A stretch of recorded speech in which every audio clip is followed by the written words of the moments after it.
4। चलो भाई शुरू करो। कितनी देर का शुरू किया हुआ है अभी कहने पे?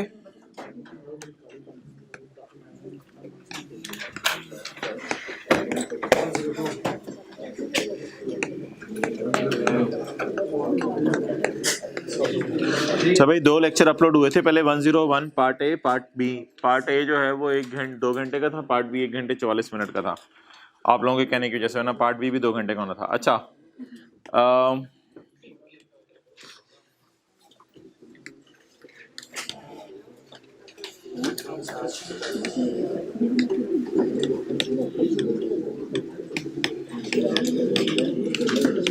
भाई ये सेट एक स्टैंडर्ड था जो इस दफा FR1 वालों को पढ़ाया जा रहा है। इसमें ना 3 चीजें हैं।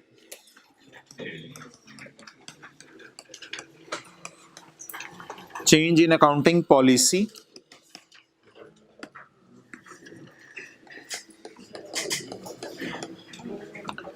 प्रायर ईयर एरर और चेंज इन एस्टीमेट। अपनी किताब में कहीं नोट कर लें, चेंज इन एस्टीमेट। अच्छा, IAS set comprise of 3 things. IAS set का नाम अगर आप जाके स्टैंडर्ड्स में देखें तो आपको यही नाम मिलेगा, change in accounting policies, prior year error और चेंज इन एस्टीमेट। अच्छा, चेंज इन एस्टीमेट की अगर आप मुझे एग्जांपल्स दें तो आपको पता है IAS सेट की बहुत सी चीजें पढ़ी होती हैं बच्चों ने। चेंज इन एस्टीमेट की एग्जांपल दें, बोलें change in life of asset, change in useful life, या डेप्रिसिएशन मेथड। यूजफुल लाइफ और रेट तो एक ही चीज है ना।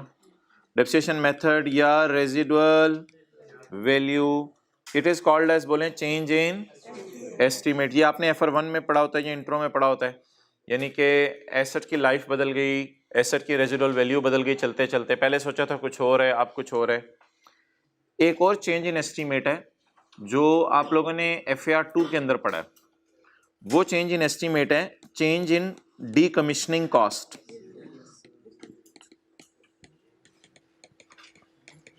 चेंज इन डीकमीशनिंग कॉस्ट, ठीक है। ये आपने इधर पढ़ा है। एक और है, वो है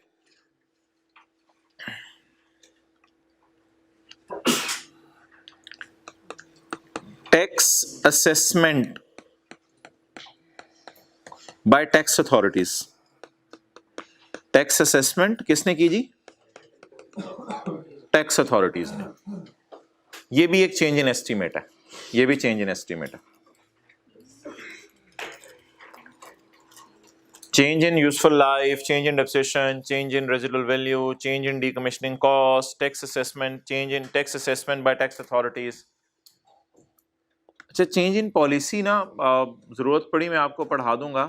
change in policy IAS set का एक प्योर कॉन्सेप्ट है जो कि जिसकी कोई एग्जांपल आप लोगों ने नहीं की हुई। ये है change from FIFO to weighted average. Change from FIFO to weighted average. Change in FIFO to weighted average, ये चेंज इन पॉलिसी है। इसकी एक और मिसाल है जो कि IAS 40 की है। IAS 40 की मिसाल के तौर पे कॉस्ट मॉडल आप यूज कर रहे थे और अब आप चेंज हो गए किसकी तरफ? फेयर वैल्यू मॉडल की तरफ। तो IAS सेट की बारीकियों में जाए बगैर थोड़ी थोड़ी मैंने आपको मिसालें दी हैं। अच्छा जी भाई, फिजिकली आते रहें। कल से YouTube के ऊपर फिजिकल वालों के लिए कोई लेक्चर अपलोड नहीं होगा, जो आपका रिदम चल रहा है उसी को चलाएं। और ये आखिरी क्लासें हैं, फिर ये आपके लिए मसला हो जाएगा। ऑनलाइन वालों को तो एक रिदम पहले से ही चला हुआ है ऑनलाइन का। अच्छा, अब भाई ये चेंज इन पॉलिसी क्यों इससे कहते हैं, चेंज इन एस्टीमेट क्यों इससे कहते हैं, ये कभी टाइम मिला तो IAS सेट की डिस्कशन कर लेंगे इसके ऊपर। थोड़ा सा हिंट आपको दे दूं चेंज इन एस्टीमेट का। प्रायर ईयर एरर की तो मैंने कोई मिसालें नहीं दी, प्रायर ईयर एरर की तो 1 लाख मिसालें हैं। पिछले साल की डेप्सिशन गलत रिकॉर्ड हो गई, प्रायर ईयर एरर है। पिछले साल बिल्डिंग खरीदी थी, रिकॉर्ड नहीं की, प्रायर ईयर एरर है। पिछले साल की सेल रिटर्न बेस वाली थी लेकिन सेल में डाल दी, ये प्रायर ईयर एरर है। पिछले साल रिपेयर एक्सपेंस रिकॉर्ड नहीं हुआ, पिछले साल डेप्शन 10 महीने की निकालनी थी 9 महीने की निकाल ली, पिछले साल जो है वो स्टॉक चीज बेची सेल रिकॉर्ड करना भूल गए। प्रायर ईयर एरर की तो 1,00,000 मिसालें दे दें। प्रायर ईयर एरर की कितनी मिसालें? प्रायर ईयर तो सिंपल सा कॉन्सेप्ट है। करंट ईयर एरर आपको इंट्रो की क्लास में पढ़ाई जाती थी और प्रायर ईयर एरर किस स्टैंडर्ड का कॉन्सेप्ट है? IS 8 का। अच्छा, अब एक सवाल है भाई कि what is change in estimate? Change in estimate क्या होता है भाई? जहां पे हमारे इन्वॉल्व होते हैं ना अंदाजे, वो होते हैं चेंज इन एस्टीमेट। भाईजान ये एस्टीमेट नहीं है, ये चॉइस है। Try to understand the difference between estimate and choice. Here the choice, here is the estimate. इधर देखो, स्टॉक को FIFO पे रखें या वेटेड एवरेज पे रखें, कुछ अंदाजा नहीं लगाना पड़ेगा आपको। शायद FIFO वेटेड एवरेज की कैलकुलेशन याद हो, फर्स्ट इन फर्स्ट आउट पे रख लो या एवरेज ले लो, मर्जी है मेरी। It is my choice. There is no तुक्के ही मैं कहूंगा एस्टीमेट को, देयर इज नो तुक्का involve. I have choice. But here again there is a choice. There is no तुक्का। Cost is available, market value is available, there is no तुक्का। If there is no तुक्का, there is choice. मैं choice change करना चाह रहा हूं, तो that is a change in accounting policy. That is a change in accounting policy. ठीक है। और जो हजरात लेट आए हैं यूट्यूब पे ना, ये 5-7 मिनट आप सुन लीजिएगा आज के दिन के लिए, कल से अपलोड नहीं होंगे यूट्यूब पे। So here what I am saying, I hope बात समझ आ गई होगी। मेरी चॉइस थी FIFO या वेटेड एवरेज पे जाऊं, मेरी चॉइस थी कॉस्ट या फेयर वैल्यू मॉडल पे जाऊं। इट वाज माय चॉइस, मैंने अपनी चॉइस चेंज कर ली। It is change in accounting policy. और पता नहीं क्या लाइफ है मेरी बिल्डिंग की, चॉइस नहीं है इधर, इधर अंदाजा है। पता नहीं क्या रेजिडुअल वैल्यू होगी एंड पे, पता नहीं मजदूर कितने पैसे लेंगे, पता नहीं मजदूर कितने पैसे लेंगे, पता नहीं FBR कितना टैक्स लगा दे। मैंने तो करंट टैक्स कैलकुलेट कर लिया, पता नहीं FBR क्या कह दे, पता नहीं क्या बने मेरे साथ। मैंने तो अपना अंदाजा लगाया टैक्स का, पता नहीं FBR वाले आप क्या अंदाजा लगाएं। तो जहां एस्टीमेट इन्वॉल्व हो जाते हैं ना, उसे क्या कहते हैं? Change in estimate. और जहां चॉइस इन्वॉल्व होती है और चॉइस चेंज कर लूं, that is change in accounting policy. अच्छा, अभी चेंज इन पॉलिसी पे मैं बात नहीं कर रहा, मैं सिर्फ इस पे बात कर रहा हूं। भैया ये जो प्रायर ईयर एरर है ना, प्रायर ईयर एरर, आप लोग तो इधर नीचे लिख लीजिएगा ना, इसको डील करते हैं रेट्रोस्पेक्टिवली। कैसे डील करते हैं? रेट्रोस्पेक्टिवली। रेट्रोस्पेक्टिवली का क्या मतलब है? रेट्रोस्पेक्टिवली का मतलब है वो जो मैंने पिछले साल की रिटेन्ड अर्निंग छेड़ी थी माय डियर, रेट्रोस्पेक्टिवली पिछले सालों को छेड़ते हैं। पिछले साल की सेल छेड़ी थी नहीं, रिटेन्ड अर्निंग को छेड़ा था। और ये जो चेंज इन एस्टीमेट है, इसको डील करते हैं प्रोस्पेक्टिवली। इसको डील करते हैं, एक मिनट सबर सबर सबर सर, कोई प्रोस्पेक्टिव की एग्जांपल्स दें। ओ भाईजान पूरा टॉपिक पढ़ा है हमने प्रोस्पेक्टिव का। आपको पता है मजदूर पैसे ज्यादा मांग लेते थे, हम शुरू से सवाल शुरू कर देते थे कि शुरू में जो अंदाजा लगाया था मजदूरों का वो गलत हो गया। ट्राई टू अंडरस्टैंड, मेरी बात समझ आ रही नहीं समझ आ रही? चौथे साल मुझे याद है सवाल में आया था, चौथे साल बाद मजदूरों ने कहा हमें ज्यादा पैसे चाहिए, तो पहले साल से हमने बदला था या चौथे साल में एक लाइन डाली थी रिवाइज्ड बीवी, चौथे साल 5वें साल लाइन डाली थी ना रिवाइज बीवी, और उसी साल लिखा था change in estimate. Change in estimate की लाइन भी आती थी। तो बता दें जब मजदूरों के पैसे बदलते थे या डिस्काउंट रेट बदलता था, तो हम रिट्रोस्पेक्टिवली कैलकुलेशन रिवाइज करते थे। पहले साल से मैं सवाल दोबारा कराना आपको शुरू कर देता था, या जब वो चेंज आती थी उससे आगे। ठीक है।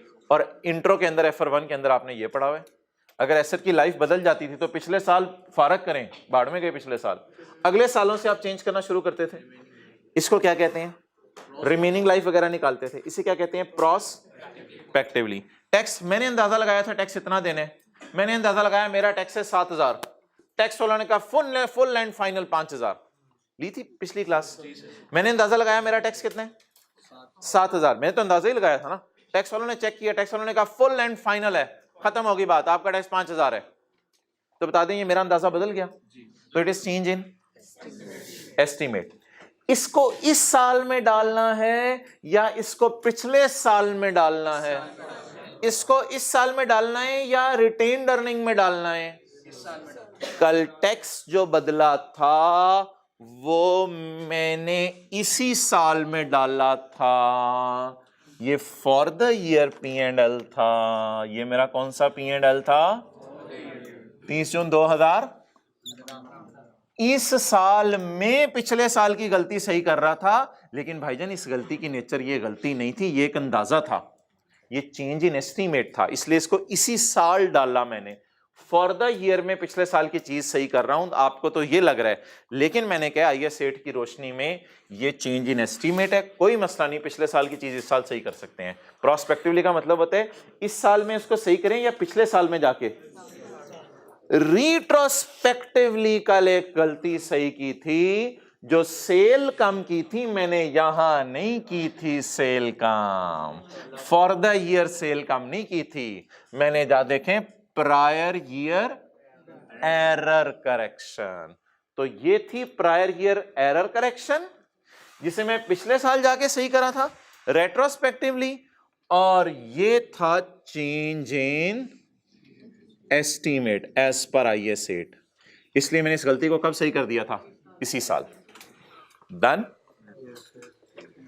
तो इस साल की गलती इस साल सही करते हैं, सॉरी पिछले साल की कोई अंदाजे में चेंज आ जाए तो उसको इसी साल सही करते हैं, पिछले सालों के अंदाजे में चेंज आ जाए उसको इसी साल सही करते हैं, और पिछले साल की कोई गलती इस साल पकड़ी जाए तो उसको रिटेन्ड अर्निंग में सही करते हैं। कहां सही करते हैं? डन। तो बोलें ये क्या है? Prospective because it is change इन। ये क्या है? Retrospective because it is prior year error. Note कर लो।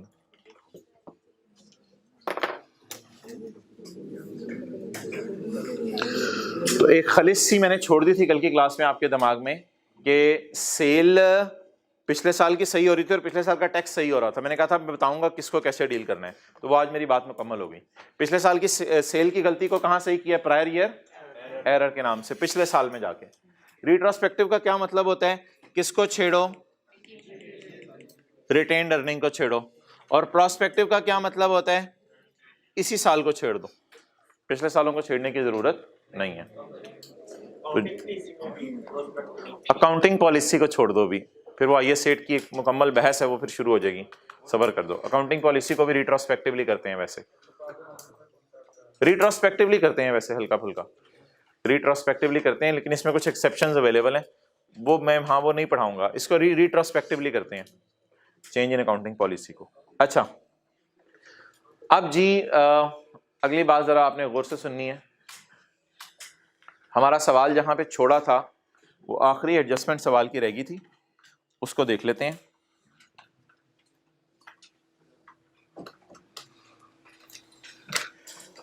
पहले जरा पॉइंट 6 मुझे करवा दें। इस साल 5 मिलियन मैंने पे किया है टैक्स लाइबिलिटी, जिसको मैंने पिछले साल बुक कितना किया था? फुल एंड फाइनल का क्या मतलब है? अब मैंने और कोई पैसे, तो कितना बुक किया था, कितना पे किया? क्या ये पे फाइनल है? क्या और कोई पेमेंट करनी है? तो ये जो लायबिलिटी मुझे नजर आ रही है 2000 की, ये स्टिल नजर आ रही है अभी तक। ये लायबिलिटी नजर आने की क्या वजह है कि मैंने बुक कितने पे की थी? 7000 पे कितने पे की? 5000 पे, तो स्टिल कितने की नजर आ रही थी? तो क्या मैं लायबल फील करूं या इसको खुशी रिकॉर्ड कर लूं? खुशी रिकॉर्ड कर लूं। इसको खुशी रिकॉर्ड कैसे करूं? पेबल डेबिट फेस पे, और अदर इनकम क्रेडिट करने की बजाय जहां पिछले साल गम रिकॉर्ड किया था वहीं इस साल खुशी रिकॉर्ड करें। और ये कॉन्सेप्ट टैक्स वालों की असेसमेंट बदल जाना हमारे बारे में IAS 12 में मैंने अंडर ओवर प्रोविजन के नाम से आपको पढ़ाया हुआ है। अब मैं आपको ये कॉन्सेप्ट रिवाइज कराता हूं। ये जो 7 और 5000 वाला है, ये अंडर ओवर प्रोविजन के एतबार से आपको रिवाइज करवाया हुआ है। ये कॉन्सेप्ट हमने पढ़ा था पेज 253 पे। मैंने कहा था हम करते हैं टैक्सेबल प्रॉफिट कैलकुलेट और फिर डिक्लेयर कर देते हैं FBR वालों को। हमने 7,000 कैलकुलेट किए और डिक्लेयर कर दिया एफबीआर वालों को। फिर मैंने कहा था FBR will assess our taxable profit. FBR वालों ने कहा नहीं नहीं, आपका 7,000 नहीं है, आपका तो क्या है 5,000। इसका मतलब है हमने ओवर प्रोविजन कर ली हुई थी। हमने क्या कर ली हुई थी? ये बातें आपने पेज 253 पे लिखी होंगी, मुझे यकीन है, वॉल्यूम 1 आप जाके देखिएगा। हमने कितनी रिकॉर्ड की लायबिलिटी? एफबीआर वालों ने कितनी असेस की? तो हमने ओवर प्रोवाइड कर दी हुई थी। ओवर प्रोवाइड को सही करने की मैंने एंट्री भी आपको बताई थी। ओवर प्रोवाइड को सही करने की, अगर ओवर एस्टिमेट हो चुका है तो सीटीपी और सीटी, ये एंट्री तो की है कल हमने। लायबिलिटी कम कर दी है हमने और क्या रिकॉर्ड कर लिया? खुशी रिकॉर्ड कर लिया। ये 100% ये एंट्री की है। तो अब मैं एंट्री के साथ पेज 253 लिखने लगा हूं। पेज 253 ओवर प्रोविजन वाला सिनेरियो है, अंडर प्रोविजन वाला, ओवर प्रोविजन वाला। तो ये एक रिवीजन थी हमारी सिर्फ पॉइंट 6 में, जो पेज 253 से डील करती है, वॉल्यूम 1 में से। ये कौन सी प्रोविजन थी जी? ओवर ज्यादा रिकॉर्ड कर लिया था, ओवर प्रोविजन। तो ज्यादा टैक्स रिकॉर्ड कर लिया हुआ था, तो टैक्स अब उल्टाना पड़ेगा ना। तो एंट्री बनेगी सीटीपी डेबिट सीटीई क्रेडिट, बस वो सीटीपी डेबिट सीटीई क्रेडिट। अच्छा जी, यार ये ना मुझे अब याद कराना, ये मैंने इस सवाल के साथ नोट किया, ये सेट क्वेश्चन 4 के साथ, क्योंकि कल क्लास को इस टेबल को दोबारा हमें निकालना पड़ेगा, फिर आप याद करा दीजिएगा। अच्छा,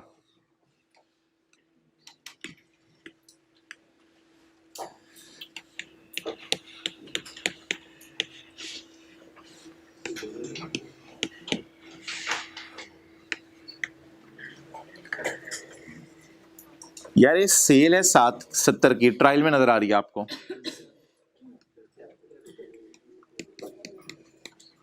और अदर इंफॉर्मेशन कह रही है cell return of ₹3 is recorded. Other information कह रही है 3 की सेल रिटर्न रिकॉर्ड होगी भी है। आप टेंशन ना लो, 3 की सेल रिटर्न रिकॉर्ड होगी भी है। हमने कहा सॉरी सेल क्रेडिट साइड पे नजर आती है, मादरत। अच्छा, ट्रायल में सेल कितनी नजर आ रही है? 70 की। अदर इंफॉर्मेशन ने क्या कहा? सेल रिटर्न रिकॉर्ड होगी भी है। मैंने ऊपर जाके देखा, मैंने कहा डेबिट साइड पे सेल रिटर्न मुझे तो नहीं नजर आ रही, तो क्या वजह बनी होगी? सिर्फ 1 वर्ड बोलिएगा, क्या वजह बनी होगी?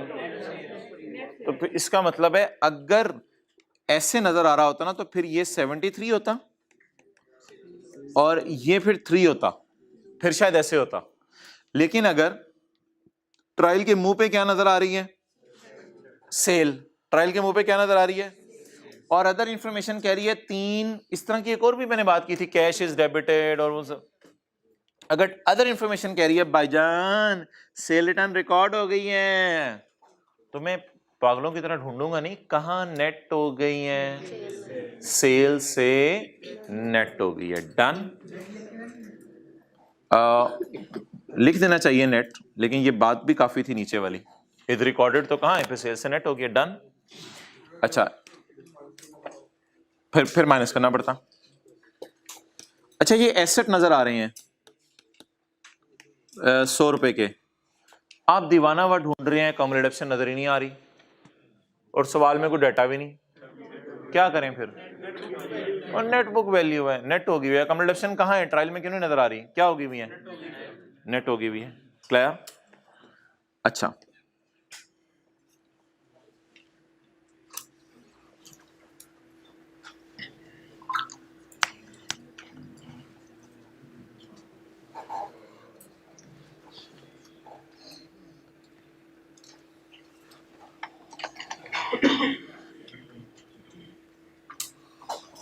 किसी को याद हो इंट्रो की क्लास में ड्राइंग कहाँ नजर आती थी ट्रायल में? किसी को याद हो? ड्राइंग यार, ड्राइंग डेबिट कैश क्रेडिट। नहीं, मैं ट्रायल के मुंह पे कह रहा हूँ यार, अभी मेरे पास इंट्रो की किताब नहीं है, सॉफ्ट में मैं आपको दिखा देता। ड्राइंग कहाँ नजर आती थी ट्रायल के मुंह पे? डेबिट साइड पे नजर आती थी। अच्छा, क्वेश्चन बैंक का क्वेश्चन नंबर 2 निकालें, मोरिंगा वाला है, पता नहीं कौन से। क्वेश्चन बैंक का क्वेश्चन नंबर 2,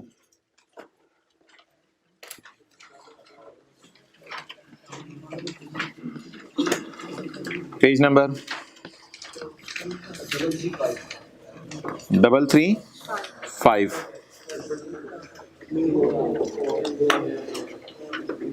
335 डिविडेंड पेड या डिविडेंड रिसीव्ड? अपने समझने के लिए इंट्रो की क्लास में डेबिट साइड पे क्या रहा होता था?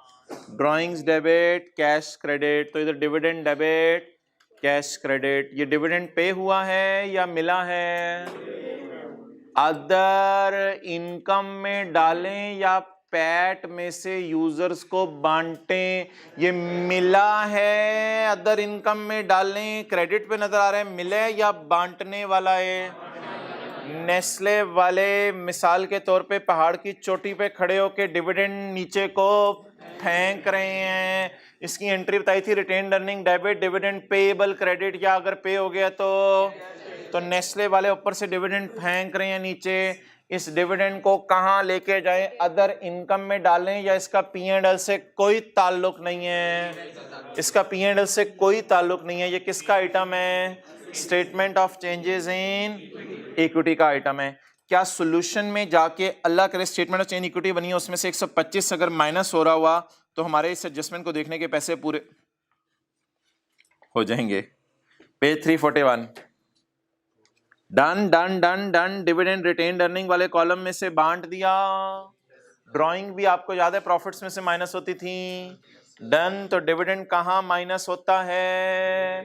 स्टेटमेंट ऑफ चेंज इक्विटी के मुंह पे आता है या P&L से कोई ताल्लुक नहीं है इसका? ये प्रॉफिट ही बांटे जाते हैं ना यूजर्स को। तो ये ट्रायल में कहां नजर आता है? डेबिट साइड पे। और लेके किधर चले जाते हैं हम? Statement of changes in equity में। डन। और अगर मिलने वाला डिविडेंड होता ना, वो तो फिर हमने किसी कंपनी के शेयर खरीदे होते, फिर तो अदर इनकम में जाता है, अदर इनकम में जाता है। अच्छा यार, आपको एक चीज बताई थी डिविडेंड के बारे में, सवाल साइलेंट हो तो क्या एज्यूम करते हैं? पे हो गया या पेएबल है? पेड है, पेड है, क्योंकि डिविडेंड छोड़ते नहीं लोग। जैसे कंपनी ऐलान करती है वैसे ही लोग भागते हैं डिविडेंड देने के लिए। एक कॉन्सेप्ट ये हो गया। पहला सवाल मेरा आपसे क्या था अभी? पहला सवाल क्या है? ये लिखने की जरूरत नहीं। अगर क्वेश्चन साइलेंट है तो क्या एज्यूम करेंगे? डिविडेंड पेएबल है या पेड हो गया?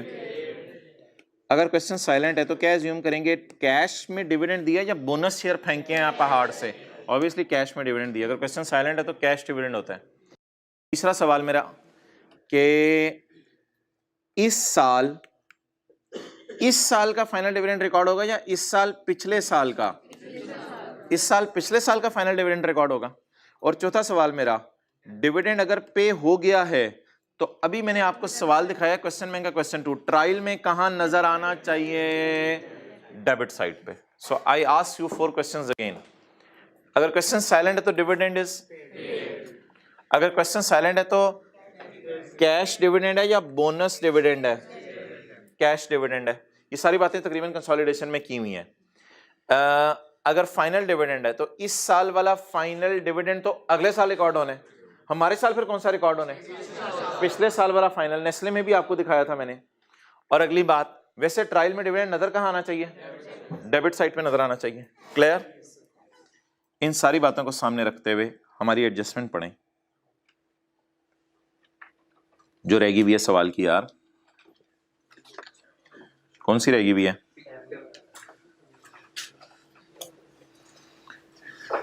पेज 291।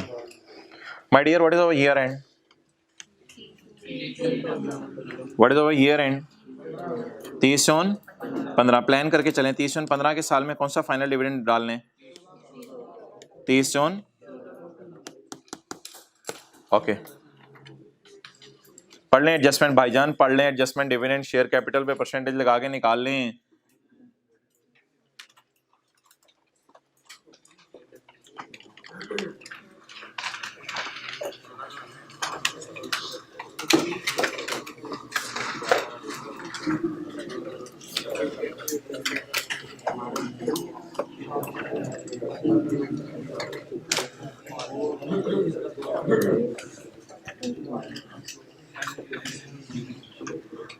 हाँ जी, कौन सा पेज है क्वेश्चन का?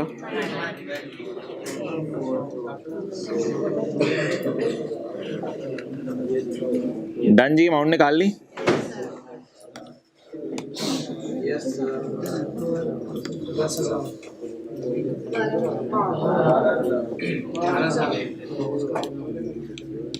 तीस जून 15 हमारा ईयर एंड है। शुरू कब हुआ है? यकम जुलाई 14 को। मुझे सही भी डिम नजर आ रहा है, लेकिन फिर भी मैं पढ़ रहा हूँ क्योंकि आपकी किताबों में है।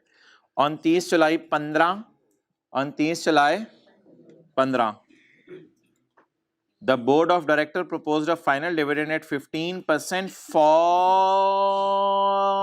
15 IS 10 हमने पढ़ा हुआ है ना, हमारे साल के अकाउंट्स तो अगले साल फाइनल होते हैं। तो जुलाई 30-15 को, ये जुलाई 30-15 है, जुलाई 30-15 को 15 के साल का डिविडेंड अनाउंस हुआ है। अच्छा, इसको ना 15 का साल लिखते होते हैं। मैं एक बात इनसे जरा कर दूं, जिन्होंने टेक्स्ट पढ़ा है उनको पता है कि इसको 15 का साल लिखते हैं। ये कम जुलाई 14, 30 जून 15। अच्छा, अब अकाउंटिंग जिन्होंने टेक्स्ट नहीं पढ़ा हुआ, भाई असल में ना ये 30 जून 15 को एंड हो रहा है ना, तो इसलिए नॉर्म, कुछ लोग ये कहते हैं 14-15 लिख दो, 14-15, लेकिन ज्यादा नॉर्म यही चल रही है आजकल कि इसको 15 कहा जाता है। तो इस साल को बोलें क्या कहा जाता है? 15 का साल। तो माय डियर, ये जो अगर मैं आपको कहूँ ये 15 का साल है, तो सवाल में लिखा हुआ है 30 जुलाई 15 को, अगले साल 30 जुलाई 15 को डायरेक्टर्स ने 15% डिविडेंड दिया है। 30 जून 15 के साल का, हमारे साल का अगले साल दिया है। तो इस 15% को हमने कहा ये तो इसको हमारे सवाल से ताल्लुक नहीं है इसका, ये तो किस साल रिकॉर्ड होगा? अगले साल रिकॉर्ड होगा। क्लियर? अच्छा, और भाईजान एक IAS 37 का कॉन्सेप्ट सुन लें। ये डिविडेंड जो है ना, जब तक अनाउंस ना हो जाए ना, असल में रिकॉर्ड भी नहीं हो सकता। तो ये अनाउंस ही अगले साल हुआ है, तो इसलिए हम लाइबल फील ही नहीं कर रहे थे हमारे साल के एंड पे। तो IAS 37 कहते हैं जब तक अनाउंस ना हो जाए तब तक रिकॉर्ड नहीं हो सकती लाइबिलिटी। तो इसलिए लाइबिलिटी बुक नहीं हो सकती क्योंकि अनाउंस नहीं हुई। अगली बात यार, 14 के साल का डिविडेंड कितने परसेंट था? और मेरे ख्याल से 14 के साल का डिविडेंड तो मुझे यहां कहीं मिला होगा। Getting the point? अगर इस साल का डिविडेंड इस दिन मिल रहा है तो 14 के साल में जो मैंने कमाया होगा उसका डिविडेंड तो फिर 31 जुलाई ये वाले को मिला होगा। तो ये डिविडेंड कितने परसेंट है? इसको कंसिडर करूं या इसे इग्नोर करूं? और ये कितने परसेंट है? इसको फारिग कर दें। डन। तो आप बता दें मैंने किस साल का डिविडेंड रिकॉर्ड करना होता है? मेरा साल 15 का है, मैंने किस साल का डिविडेंड रिकॉर्ड करना होता है? फाइनल डिविडेंड 14 का। पहली बात ये हो गई। दूसरी बात, डिविडेंड ये कैश होगा या बोनस होगा? चलें, यहां हमने लिख लिया कैश डिविडेंड। अगली बात, सवाल साइलेंट है। लोग दीवानावार इसी दिन लेने आ गए होंगे डिविडेंड? लोग दीवानावार इसी दिन डिविडेंड लेने आ गए होंगे या इंतजार कर रहे होंगे? लेने आ गए होंगे। तो डिविडेंड को क्या समझूं? पेड समझूं या पेएबल समझूं? पेड समझूं। अच्छा, पेड की एंट्री अकाउंटेंट भूलता है या नहीं भूलता? नहीं भूलता पेड की एंट्री। तो बोलें इसने क्या एंट्री की होगी पेड की? जरा सबर सबर सबर सबर सबर कीजिएगा। डिविडेंड हम बांट रहे हैं,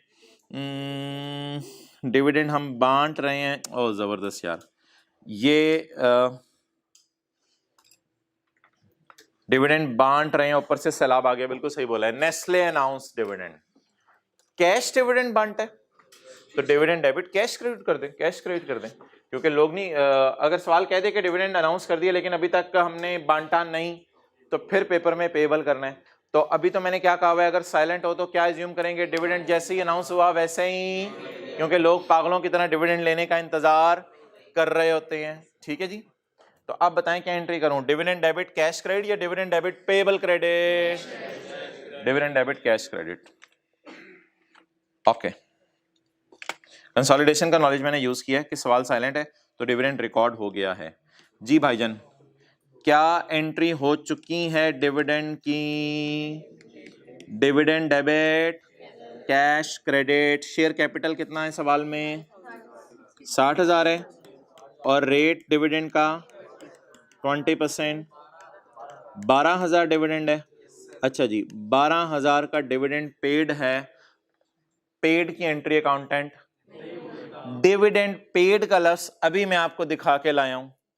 इस सवाल में भी डिविडेंड का लफ्ज ढूंढें। जैसे व्हीकल में रेंट ऑफ व्हीकल नजर आ रहा था, जैसे राइट मनी रिसीव्ड में कैश डेबिट नजर नहीं आ रहा था, राइट सब्सक्रिप्शन रिसीव्ड नजर आ रहा था, ऐसी एंट्री अगर हो गई है तो डिविडेंड डेबिट ढूंढें, डिविडेंड डेबिट ढूंढें। सवाल वाजे कह रहा है डिविडेंड रिकॉर्ड हो गया है, वाजे कह रहा है सवाल डिविडेंड रिकॉर्ड हो गया, क्योंकि पूरी दुनिया का रूल है लोग डिविडेंड अनाउंस होने पे छोड़ते नहीं है।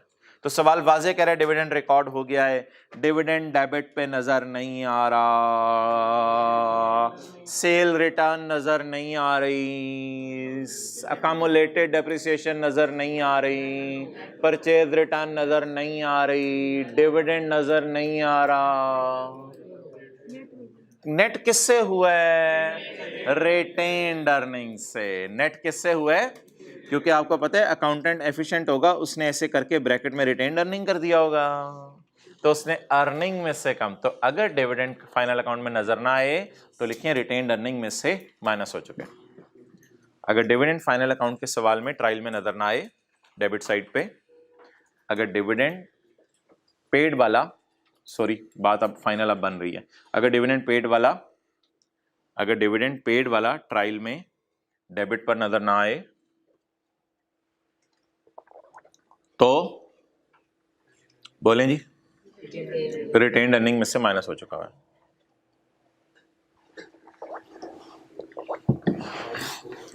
हाँ, अब आपने ये YouTube पे लेक्चर अटेंड करना है, जो पहले 20-25 मिनट छूटे हैं, बड़े इंपॉर्टेंट थे। अच्छा जी, डन। आप बता दें भाईजान ये रिटेन्ड अर्निंग कितनी है? बड़ा जबरदस्त एग्जामिनर है वो, बड़ा चीता बंदा है, उसने इसीलिए यहाँ 1 जुलाई 14 नहीं लिखा, वरना जब भी रिटेन्ड अर्निंग आती थी ना तो साथ 1 जुलाई 14 लिखता था कि ये ओपनिंग रिटेन्ड अर्निंग है, क्योंकि सेल और खर्चे वगैरह पड़े हुए हैं ना, तो ये ओपनिंग रिटेन्ड अर्निंग है। लेकिन इस सवाल में उसने ओपनिंग रिटेन्ड अर्निंग क्यों नहीं लिखा? क्योंकि इसमें कोई एंट्री हो चुकी है, जैसे प्रोविजन फॉर ग्रेचुटी अकाउंट में कैश डेबिट हो चुका था, ऐसे ही यहाँ से डेबिट हो चुका है। सर आपको कैसे पता चला? ये इतना सब कुछ ये डीप जाके कैसे पता चला? मैं आपसे अगेन वो 4 सवाल पूछ लेता हूँ। नंबर 1, सवाल खामोशो कैश डिविडेंड है बोनस? सवाल खामोशो डिविडेंड पे हो गया या पे होगा? पे हो गया। अगर पे हो गया तो पेड की एंट्री अकाउंटेंट, अगर पेड की एंट्री हो गई है तो डिविडेंड डेबिट पे नजर नहीं नजर आ रहा, तो अच्छा मुझे बताएं अगर कोई चीज नेट हो चुकी है तो इस 20,000 में पड़ी है या 20,000 तक पहुंचते हुए कम हो चुकी हुई है? कम हो चुकी हुई है।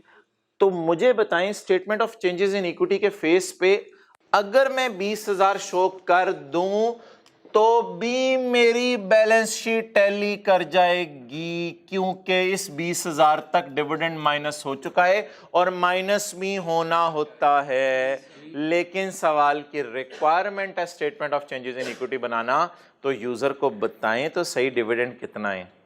अगर बताएंगे नहीं तो फायदा क्या होगा? तो सेल रिटर्न अगर अलग अलग दिखाने को मेरा दिल चाहे तो उस डेटे की बुनियाद पे मैं दिखा सकता था। उसमें सेल नेट कितनी थी? 70। अगर 3 माइनस हो चुकी थी, सेल रिटर्न ना होती तो सेल कितनी होती? 73।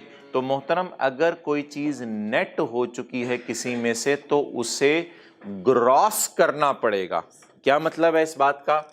12,000 का डिविडेंड माइनस हो चुका है, इसे जरा उल्टाएं, माइनस हो चुका है, कितना लिखूं इधर? 30। ये मैंने कहा था कल मैं फिगर चेंज कराऊंगा, और माइनस कर दें 12। माइनस कितना कर दें? और यार आ जाके वहीं खड़े हो गए, 30 माइनस 12 क्योंकि ट्रायल की फिगर को एक दफा उठाते हैं। ये 20 मैंने कितनी दफा उठाया? एक दफा। लेकिन कैसे उठाया? 32 माइनस 12 करके। अगर 20 रहने देते तो statement of changes in equity का फॉर्मेट मुनासिब ना लगता। और मैंने आपको, मुझे याद है कल नेस्ले की फाइनेंशियल स्टेटमेंट दिखाई थी, उसमें भी फॉर द ईयर 30 जून 15 वाले में 14 का डिविडेंड आ रहा था, आपको याद हो कि ना याद हो? नेस्ले की फाइनेंशियल में दिखाई थी आपको मैंने, उसमें डिविडेंड 15 के ईयर में किस साल का नजर आ रहा था? 14 का फाइनल डिविडेंड। यार ये ना एक प्रेजेंटेशन की एडजस्टमेंट थी, ये रेक्टिफिकेशन की एडजस्टमेंट नहीं थी, एक प्रेजेंटेशन की एडजस्टमेंट थी।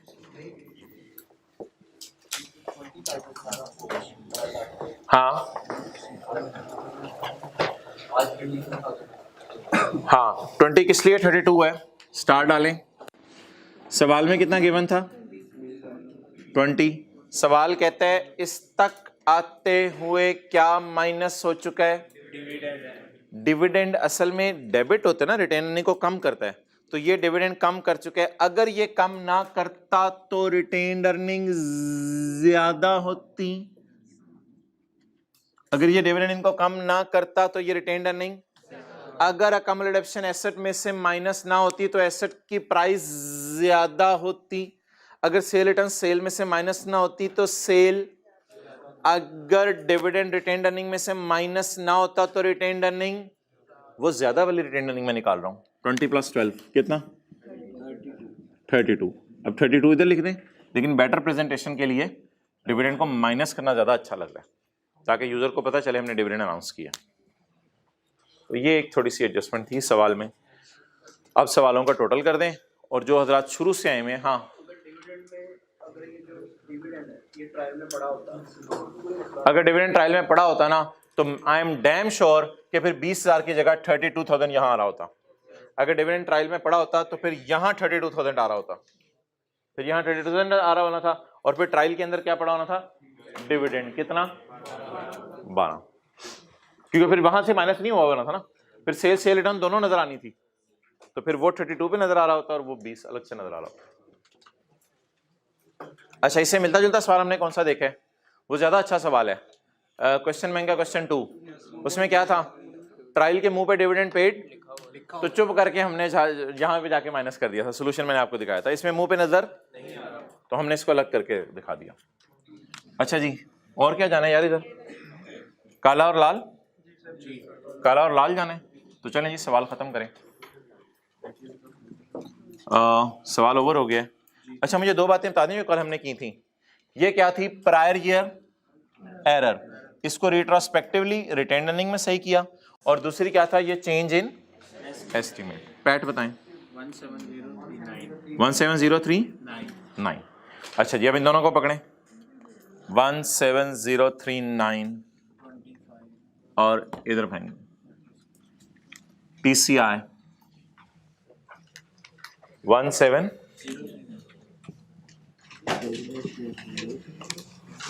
ये लॉस है, ये नेगेटिव ही जाएगा। रिटेन्ड लॉस भी कभी आ सकता है जिंदगी में, याद रखिएगा, रिटेन्ड लॉस भी कभी आ सकता है, और ये तो फेयर वैल्यू लॉस है। चलो जी टोटल करा दो। अच्छा यार, यहां ना एक सब टोटल करना बेहतर होता है, यहां एक सब टोटल करना बेहतर होता है। रीजन पता है क्या होती है? रीजन इसलिए ये होती है कि ताकि पता चल जाए ये पिछले साल की गलती सही होगी, अब ये रिटेन अर्निंग सही है। 30916, तो यहाँ एक सब टोटल करना बेहतर है, सोल्यूशन में भी हुआ हुआ है। अच्छा जी, इसका टोटल 35955 और इसका 25। अच्छा जी, ये क्या किया देखो, अभी तक स्टेटमेंट इन इक्विटी का फॉर्मेट आपके जहन में क्या था? Opening plus profit minus dividend, 12,000 था। अभी तक statement of changes in equity का फॉर्मेट आपके जहन में क्या था? बोलें, opening plus profit minus dividend. आज क्या चीज नहीं डाली? Prior year error correction. चलें जी, कैरी डाउन्स बता दें।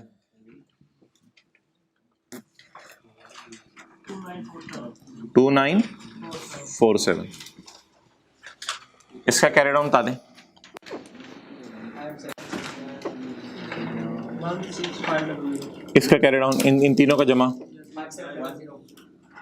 ये इधर क्या आने? 69500, और इधर 16500। ओके अच्छा, ये वाली फिगर्स कल फाइनल हो गई थी। पीपी कितना 69, ये वाली फिगर तो कल 6000 माइनस पता नहीं कितनी आई थी, 6000 माइनस 600 थी, 5400। इन्वेस्टमेंट्स कितनी थी? 100 की थी, वो गिर के 100 पे आ गई थी 125 की ट्रायल में, गिर के 100 पे आ गई थी। स्टॉक 30,000, डेटर 27800, एडवांस टैक्स कितना? 6000, कैश एंड बैंक 4600, ये 2,78,000 थे डेटर, 27,800। Other receivables 14,000। हाँ जी, इधर जरा 1 मिनट अटेंटिव रहिएगा। ये दोनों क्या है बोलें?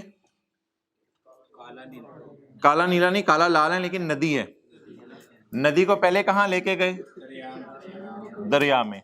अच्छा, कुछ लोग ना ओवर एफिशिएंसी मारते हैं, जब एंट्री करने को कहा जाए ना तो वो एंट्री करते हैं इन्वेस्टमेंट क्रेडिट 25 से और फेयर वैल्यू रिजर्व डेबिट 25 यहां लाते हैं। यहां ना लाया करें, फेयर वैल्यू रिजर्व डेबिट यहां लाना है 25 और फिर यहां से रूट करा के लेके जाना है। तो ये नदी होगी, नदी को किस में डाल दिया? दरिया में।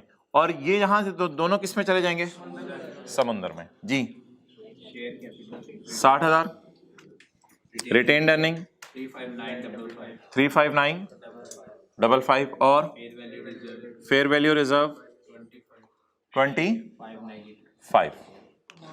लॉन्ग टर्म लोन कितना था? 25525। और क्या था? क्रेडिटर नहीं, अच्छा हाँ ठीक है, डीटीएल भी तो था ना यार, डीटीएल 2947। ट्रेड पेबल 12,000, प्रोविजन और ये 99988।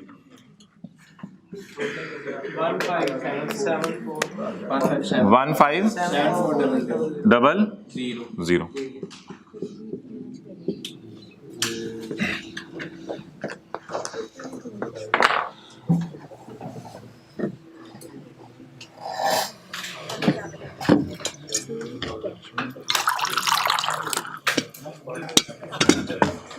लो जी, बात तो वहीं आ गई, दोबारा हमारे 45 मिनट लग गए सवाल पे।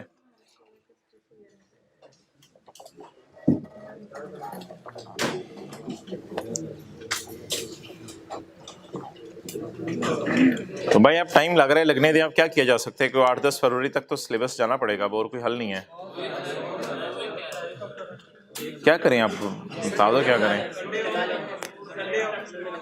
वो अगला संडे तो देखते हैं हम क्या करना है, लेकिन जो रियलिटी है वो मैंने आपको बता दी है। अच्छा आओ भाई सर, 7-8 तक तो जाना पड़ेगा। नहीं, डेली 2 क्लासों का फायदा कोई नहीं होगा। इस हफ्ते चलने दें, अभी चीजें इस हफ्ते चलने दें। ऐसे ही अपनी खुद भी चीजें आप खराब कर रहे होंगे, बाकी सब्जेक्ट्स का भी नुकसान कर रहे होंगे और बाकी तो। अच्छा पेज 290। अच्छा भाई, अब सारी रिवीजन कर लें तो भाई सवाल की। पिछले साल की सेल रिकॉर्ड हो गई थी, पिछले साल की सेल रिकॉर्ड हो गई थी, पिछले साल की सेल उल्टाई, तो सेल उल्टाने की वजह से भाई अब इधर देखो, पिछले साल की सेल उल्टाई थी, सेल उल्टाने की वजह से कॉस्ट ऑफ सेल उल्टाई, तो सेल भी उल्टाई, कॉस्ट ऑफ सेल भी उल्टाई, तो फिर हमने अगला काम किया था, इसका प्रॉफिट पे इम्पैक्ट सोचा था और एक चीज फिर एंड पे नहीं कर दी थी, सबको काट के रिटेन अर्निंग लिख दिया था। अच्छा, ये अगली एडजस्टमेंट आसान थी। इधर आए 5 में, अंदाजा क्या था कितना टैक्स देंगे, लेकिन देना कितना पड़ा, तो खुशी कितनी आई? 2000 की। अकाउंटिंग इनकम ज्यादा थी, नहीं टैक्सेबल इनकम ज्यादा थी अकाउंटिंग इनकम से, तो हमने कहा ऐड वाली चीजें ज्यादा हैं, इस वजह से इस डिफरेंस, परमानेंट डिफरेंस का नाम पेनल्टी टाइप रखा था या exempt income type? Penalty type रखा था। और कैरिंग अमाउंट और टैक्स बेस का डाटा भी अवेलेबल नहीं था, टीटीडीज भी अवेलेबल नहीं थे, तो इसलिए मजबूरन हमने अकाउंटिंग प्रॉफिट और टैक्सेबल प्रॉफिट्स को कंपेयर करके डेफर्ड टैक्स निकाला।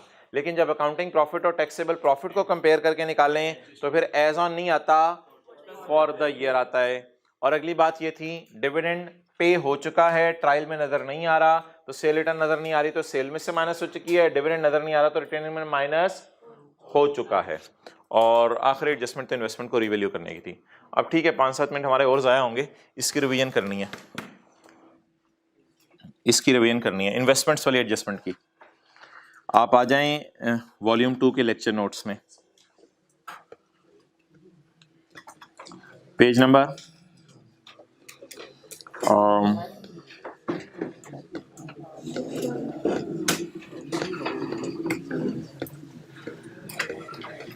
ये क्या चक्कर है? ओ IFRS 9 के एंड पे होगा, IFRS 9 के एंड पे आए।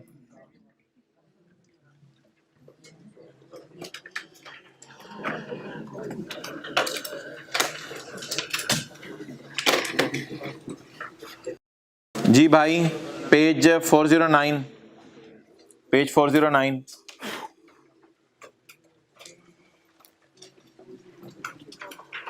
Page 409।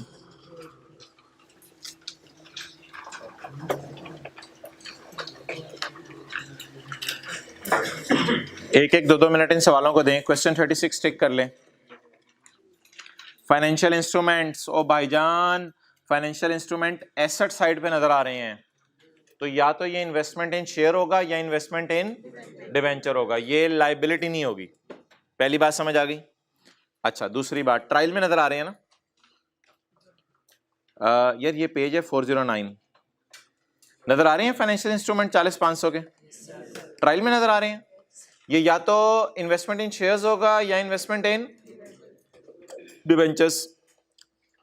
Financial instruments are investment in shares, और साल के एंड पे इनकी फेयर वैल्यू कितनी हो गई है? 39,700। Why Agriport has not made the election in accordance with IFRS 9? Election नहीं की। अब जरा सोच के बताएं किस मॉडल पे रखेंगे?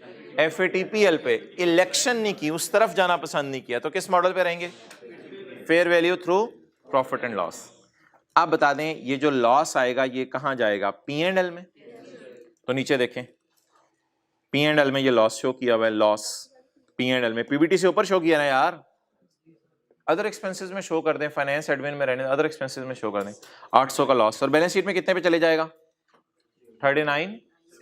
समझ आ गया फाइनल अकाउंट में कैसे टेकअप करना है? हमने इस क्लास में OCI में डाला था, और ये कहां जा रहे हैं? P&L में। क्वेश्चन 37, ये तो वही वाला मैंने शायद, नहीं ये वो नहीं है। इन्वेस्टमेंट कितनी नजर आ रही है?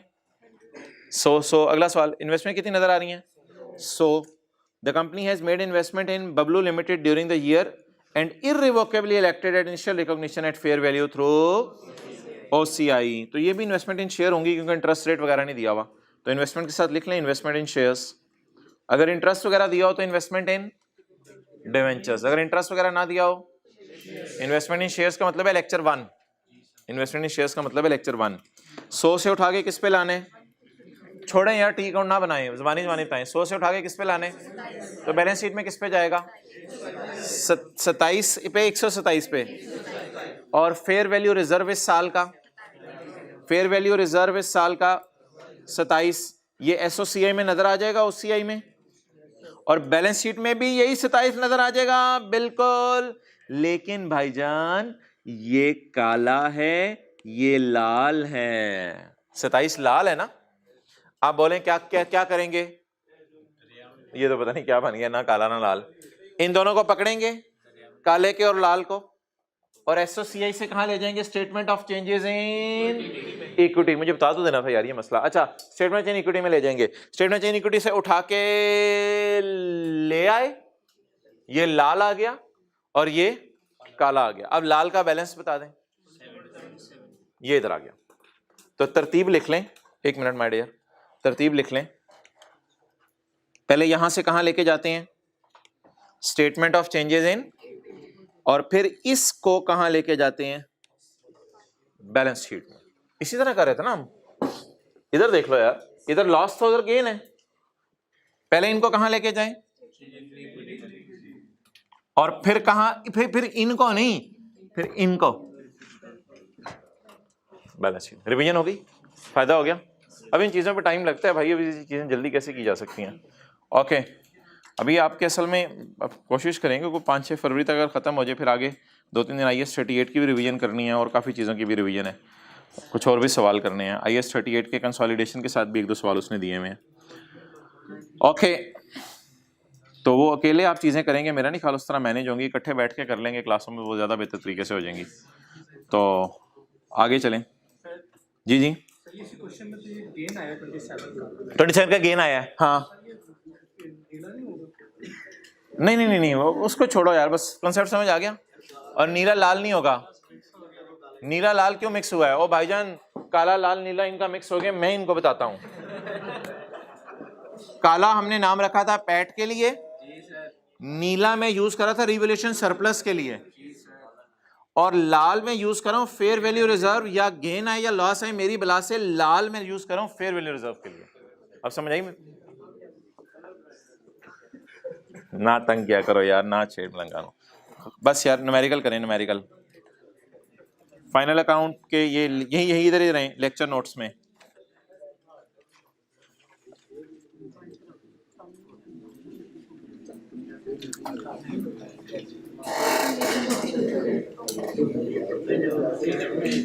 Page number 417, 415।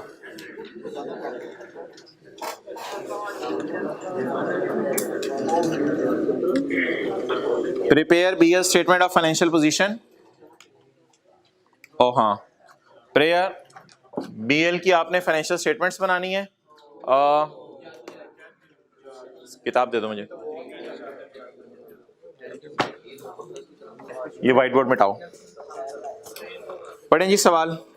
Banana Limited is listed on Pakistan stock exchange. Banana Limited Pakistan, page number 415। Banana Limited Pakistan stock exchange पे लिस्टेड है। Summarize trial balance of BL as at 30 June 2018 is as follow. भाईजान सवाल पढ़ो, is as follows. Trade and other receivables कितने आ रहे हैं? 1470। शहजादे ये क्या किया हुआ है तूने? 600 मिलियन इंटू ₹10 ईच, ये तो ऊपर वाले के साथ लिखवाया था, तो गलती से इधर अच्छा। तो ट्रेड एंड अदर रिसीवेबल्स कितने आ रहे हैं? 1470। और प्रोविजन फॉर डाउटफुल डेट कितनी आ रही है? 80। रिक्वायरमेंट पढ़ें। रिक्वायरमेंट है जी सवाल की, prepare BL statement of finance. उधर किताब को देखो, अभी इसने पेज नहीं निकाला। 415।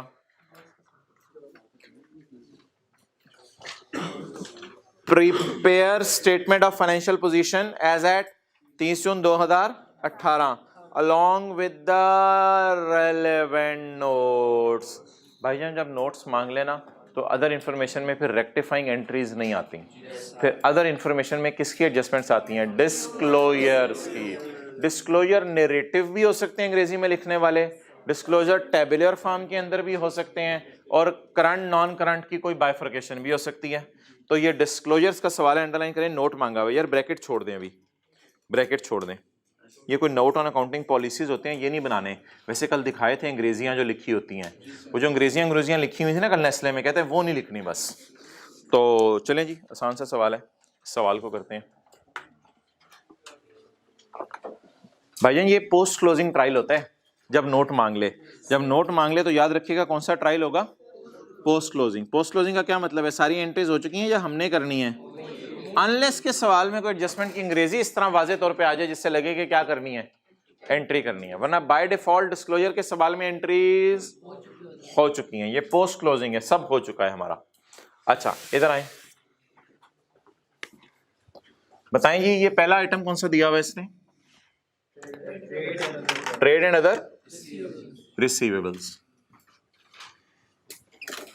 अच्छा पहले मुझे ये बता दें कि पहला पेज, हाँ पहला पेज सोल्यूशन के लिए छोड़ दो, ये तीसरा पेज है वर्किंग वाला कर लो।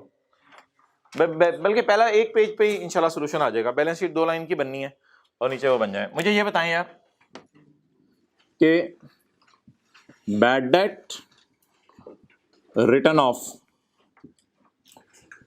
और provision for doubtful debt, provision for doubtful date, इसमें से कौन से डेटर में से माइनस हो गए होते हैं और कौन से माइनस नहीं हुए होते, उनका अलग अकाउंट बनता है। बेटर रिटर्न ऑफ माइनस हो गए होते हैं कैरी डाउन तक पहुंचते हुए, और प्रोविजन का अलग अकाउंट बनता है। इसकी थोड़ी सी रिवीजन आपसे अगर मैं करूं, बैड डेट रिटर्न ऑफ और इन दोनों के अंदर फर्क क्या होता है?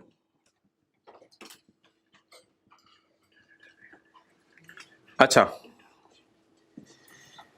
एक बिजनेसमैन है, उसने सेल की 100 रुपए की, उसे कंफर्म हो गया कि 3 रुपए लेके लोग भाग गए हैं, 3 रुपए लेके लोग भाग गए हैं, बाकी कितना बचा? 97। अब इसके करीब के दुकानदारों ने कहा कि भाईजान हमारा तजर्बा, इसमें से आपके जो है वो 10 रुपए लोग लेके भागे हैं, इसमें से 10% लोग और पैसा लेके भाग जाएंगे, हमारा ये ख्याल है। तो ये तो रिटर्न ऑफ एक्चुअल हो गया, जिसमें बंदे का नाम पता है कौन पैसे लेके भागे। तो मैंने कहा बेटर रिटर्न ऑफ डेटर में से माइनस हो चुका होता है, 90 तक पहुंचते हुए माइनस हो चुका होता है। अब जब करीब के दुकानदारों ने कहा कि 10% इसमें से भी लोग लेके भाग जाएंगे, तो इधर कुछ ना करें। आप करते थे इंट्रो की क्लास में 90 ज़रब 10%, 9, 90 ज़रब 10% कितना? 9। और अगली आप क्या करते थे काम? अगला काम हमने IAS 12 के में सीखा है, ब्रॉड डाउन 0 है क्योंकि डेटर का ब्रॉड डाउन भी 0 है। अगला काम हमने IAS 12 में सीखा था, रिटर्न ऑफ को इधर ले आया करो। असल में आप 10 लेके भाग गए हैं, इसमें से 9 लेके भाग सकते हैं। तो ये सारी रिवीजन आपको IAS 12 में कराई थी। अब असल में P&L में ना इकट्ठा ही हम ले जाते हैं एक्सपेंस, ये 10 उधर से आ गया। अब 10 एक्चुअल खर्चा है, 9 का अंदाजा है, तो टोटल बताएं जो बैड डेट एक्सपेंस जाएगा P&L में? 19। करंट टैक्स की वर्किंग में हम 19 को उल्टा देते थे और 10 को माइनस कर देते थे, क्योंकि टैक्स वाले एक्चुअल खर्चे को मानते हैं, इसको नहीं मानते। क्लियर? तो इस तरह प्रोविजन का अकाउंट चलता है। तो बोले रिटर्न ऑफ की क्या खासियत होती है? वो डेटर तक पहुंचते हुए माइनस। और प्रोविजन की क्या खासियत होती है? ये 9 इसी 90 में है, जिसका मैंने नाम एक दिन रखा था प्रोविजन। इसकी चार्ज करनी है, ये बैड होने वाला है और ये गुड डेटर है, ये नाम इसका रखा था। याद आ रहा है थोड़ा थोड़ा? अच्छा, तो बस एक बात बतानी थी, जिन जो कैरी डाउन्स होते हैं उन्हीं के ऊपर क्या कैलकुलेट होती है? प्रोविजन। जैसे एसेट का कैरी डाउन होता है, उसी का कम रिडक्शन इधर आता है। अब मुझे बता दें सवाल के अंदर डेटर कितने अवेलेबल हैं? 1470। अच्छा, और सवाल trade and other payables, trade and other receivables कर लो, वो खैर है, ये एक वर्किंग है। प्रोविजन का बैलेंस कितना है? पोस्ट क्लोजिंग क्यों मैं ले रहा हूं? क्योंकि जब ट्रायल, जब सवाल के रिक्वायरमेंट में नोट्स मांगे हों, तो बाय डिफॉल्ट ट्रायल में कौन सी चीजें बनी होंगी? Post closing. पोस्ट क्लोजिंग का मतलब सारी क्लोज हो चुकी हैं, ये कैरी डाउन बैलेंसेस हैं। एक और सवाल भी हमने पास पेपर का क्वेश्चन 1 किया था, मुझे याद है, जिसमें हमने पीपी के कैरी डाउन्स लिख के रिवर्स वर्किंग शुरू की थी, लेकिन इसमें शायद रिवर्स वर्किंग की जरूरत ना पड़े। जी बोले 80। अब आपने एडजस्टमेंट्स मेरे साथ पढ़नी है और मुझे बताना है ये एडजस्टमेंट्स में आपको ऐसा लग रहा है कि डिस्क्लोजर बनाने हैं या ऐसा लग रहा है कि एरर है, additional information. Trade and other receivable किसके बारे में बताने लगे? 1470 के बारे में। ट्रेड एंड अदर रिसीवेबल को इन्वर्टेड कॉमास लगा लें। 1470 इंक्लूड, यही मतलब है ना, 1470 इंक्लूड रिसीवेबल फ्रॉम हमारा एसोसिएट, कोई मसला नहीं, रिसीवेबल फ्रॉम हमारा एसोसिएट। अब इसमें क्या एरर है? कोई एरर नहीं। रिसीवेबल फ्रॉम हमारा एसोसिएट, हम जहां पूरी दुनिया को चीजें बेच रहे हैं, बनाना लिमिटेड हो सकता है बनाना क्या कहते हैं जूस बेचती हो, अब बनाना जूस जब पूरी दुनिया को बेच रहे हैं तो अपने जानने वालों को भी बेचेंगे, जिनके हमने शेयर खरीदे हैं, PTCL यूफोन को भी चीजें बेचेगा। Trade and other receivable include इतने, दैट इज स्ट्रॉबेरी लिमिटेड, ये हमारी एसोसिएट है, इसके हमने शेयर खरीदे होंगे 30-40%, और ये हमारी सब्सिडरी है, इसके हमने कितने शेयर खरीदे होंगे? 60-70%। 50 million and 22 million, full stop. बस इतनी सी बात का मतलब बता दें। 1470 के टुकड़े कराएं, बताएं। 50 किससे लेने? बोले बोले बोले, किससे? SL से। स्ट्रॉबेरी लिमिटेड एसोसिएट है हमारी, तो एसोसिएट उस चक्कर में ना पड़े, बस नाम बताएं दारे का। 22, ये किससे लेने हैं? PL से। Done.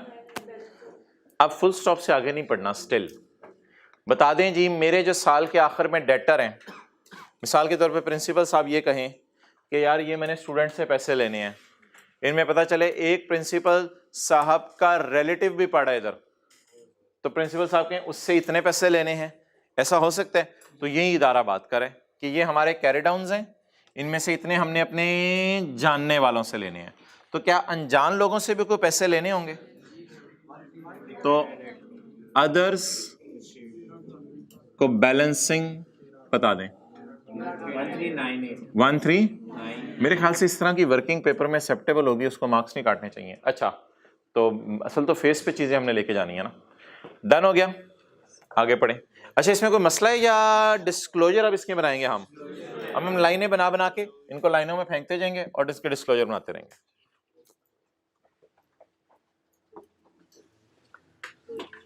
Provision for doubtful receivable include, अब किसकी बात करने लगे? 80 की बात करने लगे। 80 include provision of 10 million against receivable from, अच्छा ये ना स्ट्रॉबेरी को सब्सिडरी ना समझ लीजिएगा, ये एसएल से हमारा सब्सिडरी नहीं है, असल में स्ट्रॉबेरी इसका नाम है, ये हमारी एसोसिएट है। तो हमारा जानने वाला भी हमें धोखा देने लगा है।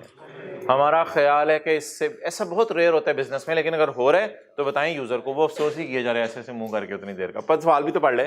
Provision for doubtful receivable include provision of 10 million against receivable from SL.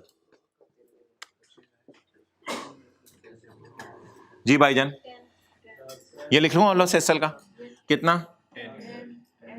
इसका मतलब है पीयर का मसला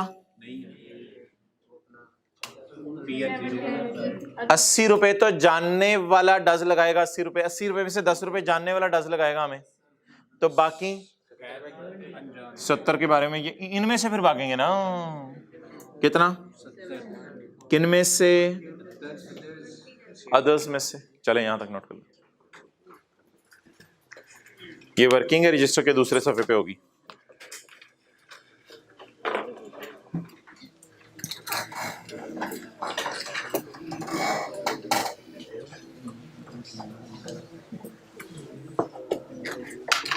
Focus on what is being said to you people. Do not focus on here and there. Focus on there. White board वाला note करें।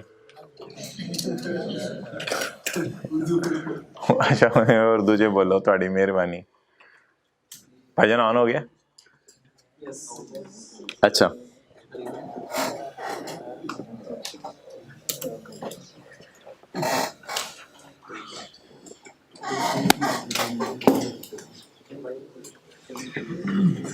अच्छा यार एक काम जब मैं करता हूं तो ये बच्चों को परेशानी हो जाती है। इधर देखें अभी मैं एडजस्टमेंट 1 में ही हूं, एक काम करता हूं तो बच्चों को ऊपर देखेंगे तो परेशानी होगी ना, नीचे देखते रहेंगे तो परेशानी, इसलिए नहीं देख रहे परेशानी ना हो जाए। इसको जब मैं 1040 करता हूं तो कहते हैं ये क्या शुरू कर दिया आपने।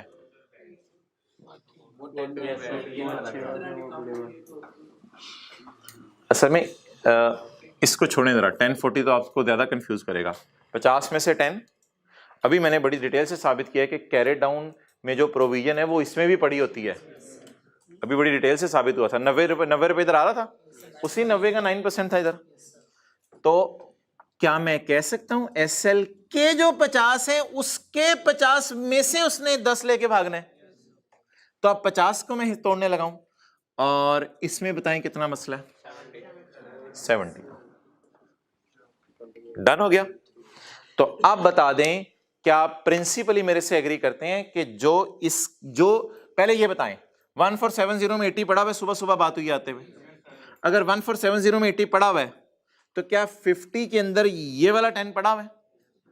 अच्छा आप बता दें इसके अलावा बाकी गुड हैं या ये भी डाउटफुल हैं? बाकी 40 गुड हैं या डाउटफुल हैं? ये तो डाउटफुल हो गए, तो बाकी 40, इसमें से 70 क्या हैं? डाउटफुल। तो ये क्या हो गए? गुड। कितने? 1328। अब इनके साथ एक और नाम लिखवा दें, अच्छा वो साथ वाला पता है क्या समझ रहा था? वो समझ रहा था एस एल को ऐसे करने लगे हैं, एस और एल। अच्छा चलें, ये बताएं जी, बताएं, बोलो बोले बोले बोले बोले।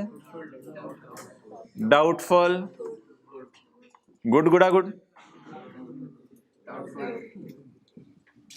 Doubtful, good, done. 70 की तो जीएम की तो उन्होंने नहीं बताई, पीएल की तो नहीं नहीं नहीं यार, वो तो जाहिर सी बात है, होती तो जाता। सर 10 का उसने एसएल में क्या है कि बकाया 70 पीएल और अदर। नहीं नहीं नहीं यार, बाकी 70 पीएल और अदर्स में ना करो। अगर हमारे जानने वाले से कोई पैसे लेने भागने होंगे, वो हमें वाज़ेह तौर पे बताएगा, वाज़ेह तौर पे बताएगा। क्लियर? अब मुझे कोई बच्चा ये बताए कि 1470 का ब्रेकअप क्या है? ना ना, 10 जमा 40 जमा 22 जमा 70 जमा 1328। अब ये नहीं कहना कि टोटल ये है, तो फिर ये चार डाले हमने, ये किस लिए हमने किया? तो what is the breakup of 1470? 10, 14, 22, 70 और 1328। अच्छा, अब इसको नोट में डालूं या बैलेंस शीट के मुंह पे डालूं? बोले बोले, नोट में डालें बैलेंस शीट के मुंह में? तो बैलेंस शीट के मुंह के लिए एक लाइन छोड़ दें, काफी है, 2-3 लाइनें को अंग्रेजी भी लिखनी होगी। बैलेंस शीट के मुंह के लिए कोई 2-3 लाइनें छोड़ दें, इसको नोट में डालें। कंपनी का नाम सी लिमिटेड। भाई दांतों में कुछ फंसा हुआ है यार, हाथों की सुबह सुबह गोश्त खा के आया। स्टेटमेंट ऑफ बनाना लिमिटेड, कल की बिरयानी। अच्छा बोले बोले, आगे बोले।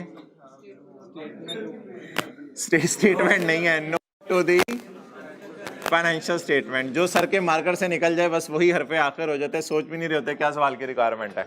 सर के मार्कर से स्टेटमेंट निकला तो कोई स्टेटमेंट ही बन रही होगी, मैं शायद रिक्वायरमेंट गलत पढ़ा हूँ। Note to the financial statement for year ended 30 June 18। Note number 13, debtor या ट्रेड डेट, जो भी नोट का नाम रखें।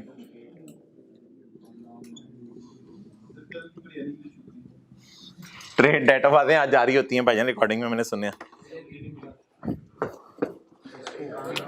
अच्छा जी बताएं जी, ट्रेड एंड अदर रिसीवेबल सवाल ने लिखा हुआ ना, जो ट्रायल पे लिखा हुआ है, ट्रेड एंड अदर रिसीवेबल जी। Trade debts, trade debts. अब ये तरतीब से लिखना शुरू कर दें, ये सारे के सारे। उसमें बेहतर है यार पहले बड़ी बड़ी फिगर्स लिख लें, जरा अच्छा लगेगा। मसला तो कोई नहीं, छोटी छोटी भी फिगर्स लिखनी है लिख लें, कोई मसला नहीं। ठीक है जी। ट्रेड डेट्स, यार इसका होता है ड्यू फ्रॉम डेटर्स। बोले ड्यू, ड्यू का मतलब ना कैंटीन पे पीना होता है बोतल, और ड्यू का मतलब डेटर के लिए रिसीवेबल होता है, और ड्यू का मतलब क्रेडिटर के लिए पेएबल होता है। तो ड्यू फ्रॉम डेटर्स, कौन कौन से डेटर्स? नहीं, एसएल का पूरा नाम लिखना पड़ेगा, स्ट्रॉबेरी लिमिटेड। स्ट्रॉबेरी लिमिटेड में गुड और डाउटफुल 40 और गुड अच्छा लगेगा ना ऊपर लिखना, डाउटफुल जरा गुड अच्छा लगेगा ऊपर लिखना। आगे चलें, पर नहीं पियर, पियर लिमिटेड यार, तो आजकल लतीफा हो गया इसे। अच्छा पर लिमिटेड में बताएं गुड कितने हैं? और भाईजान सारे ही गुड हैं, सारे ही गुड हैं। पियर की हमने फेंटी मारी हुई है, वो नहीं पैसे लेके भागेगा। यहां लिख दो ये एसोसिएट है और ये सब्सिडरी है। अदर्स, अदर्स बोले तो गुड 13 doubtful,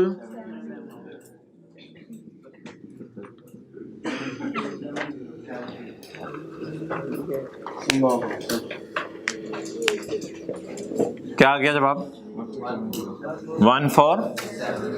1470 पे उंगली रख के साथ वाले के कान में एक बात बताएं।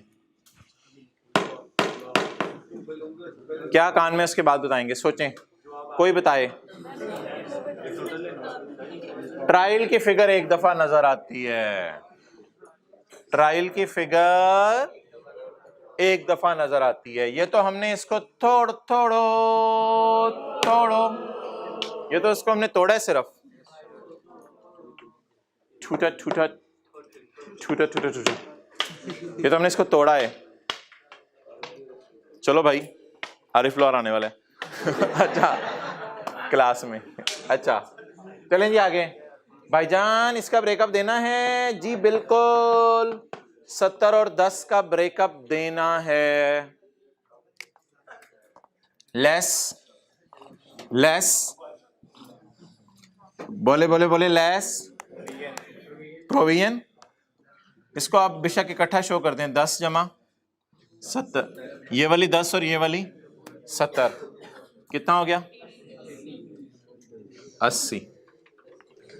ट्रायल वाली फिगर कितनी दफा नजर आती है? ट्रायल वाली फिगर कितनी दफा नजर आती है? चलें आगे। 1390, इसको आप बैलेंस शीट के मुंह पे ले जाएं। 1390 बनाना लिमिटेड, रहने दे statement of financial position as on 30 जून 2018। कौन से एसेट्स? Current assets. उनमें क्या? Trade debt and other receivables. Trade debt and other, note number 13 या मेरा?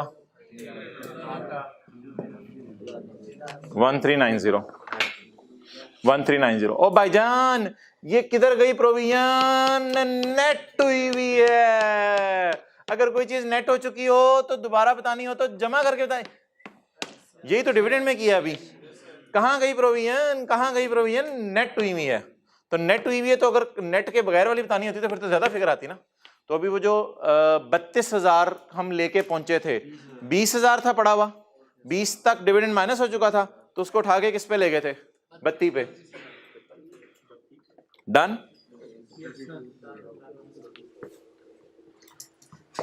आगे चलें जी। तो यार ये मैंने पिछली क्लास में भी कहा था, याद रखिएगा, प्रोविजन जो होती है वो डेटर के कैरिड ऑन में भी पड़ी होती है। Bad date of 35 million, bad debt of 35 million were return during the year. Bad debt of 35 were return during the, were return of या टू बी रिटर्न ऑफ?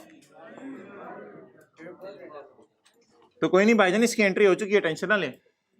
इस 35 की एंट्री हो चुकी है, दोनों टेक टेंशन। फिर आगे देखते हैं क्या कह रहा है, क्या कह रहा है।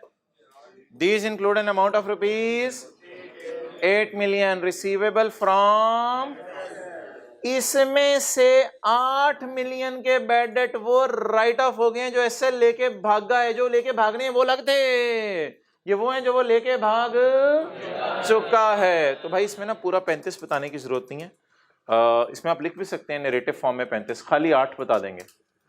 तो note 13.1, bad debt written off include 8 million,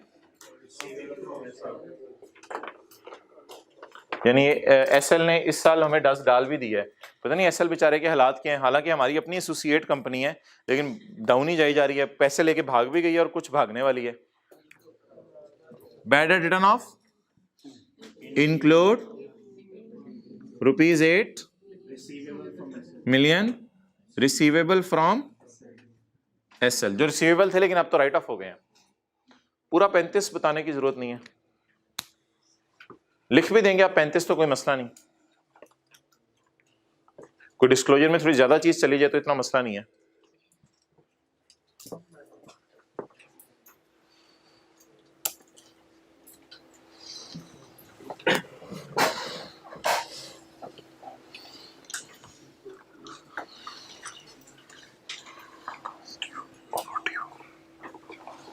इधर देखें, आपने मुझे बताना इन तीनों में से खतरनाक चीज कौन सी है। मैं बिलाए नहीं बताने लगा। Bad debt written of, provision, over due.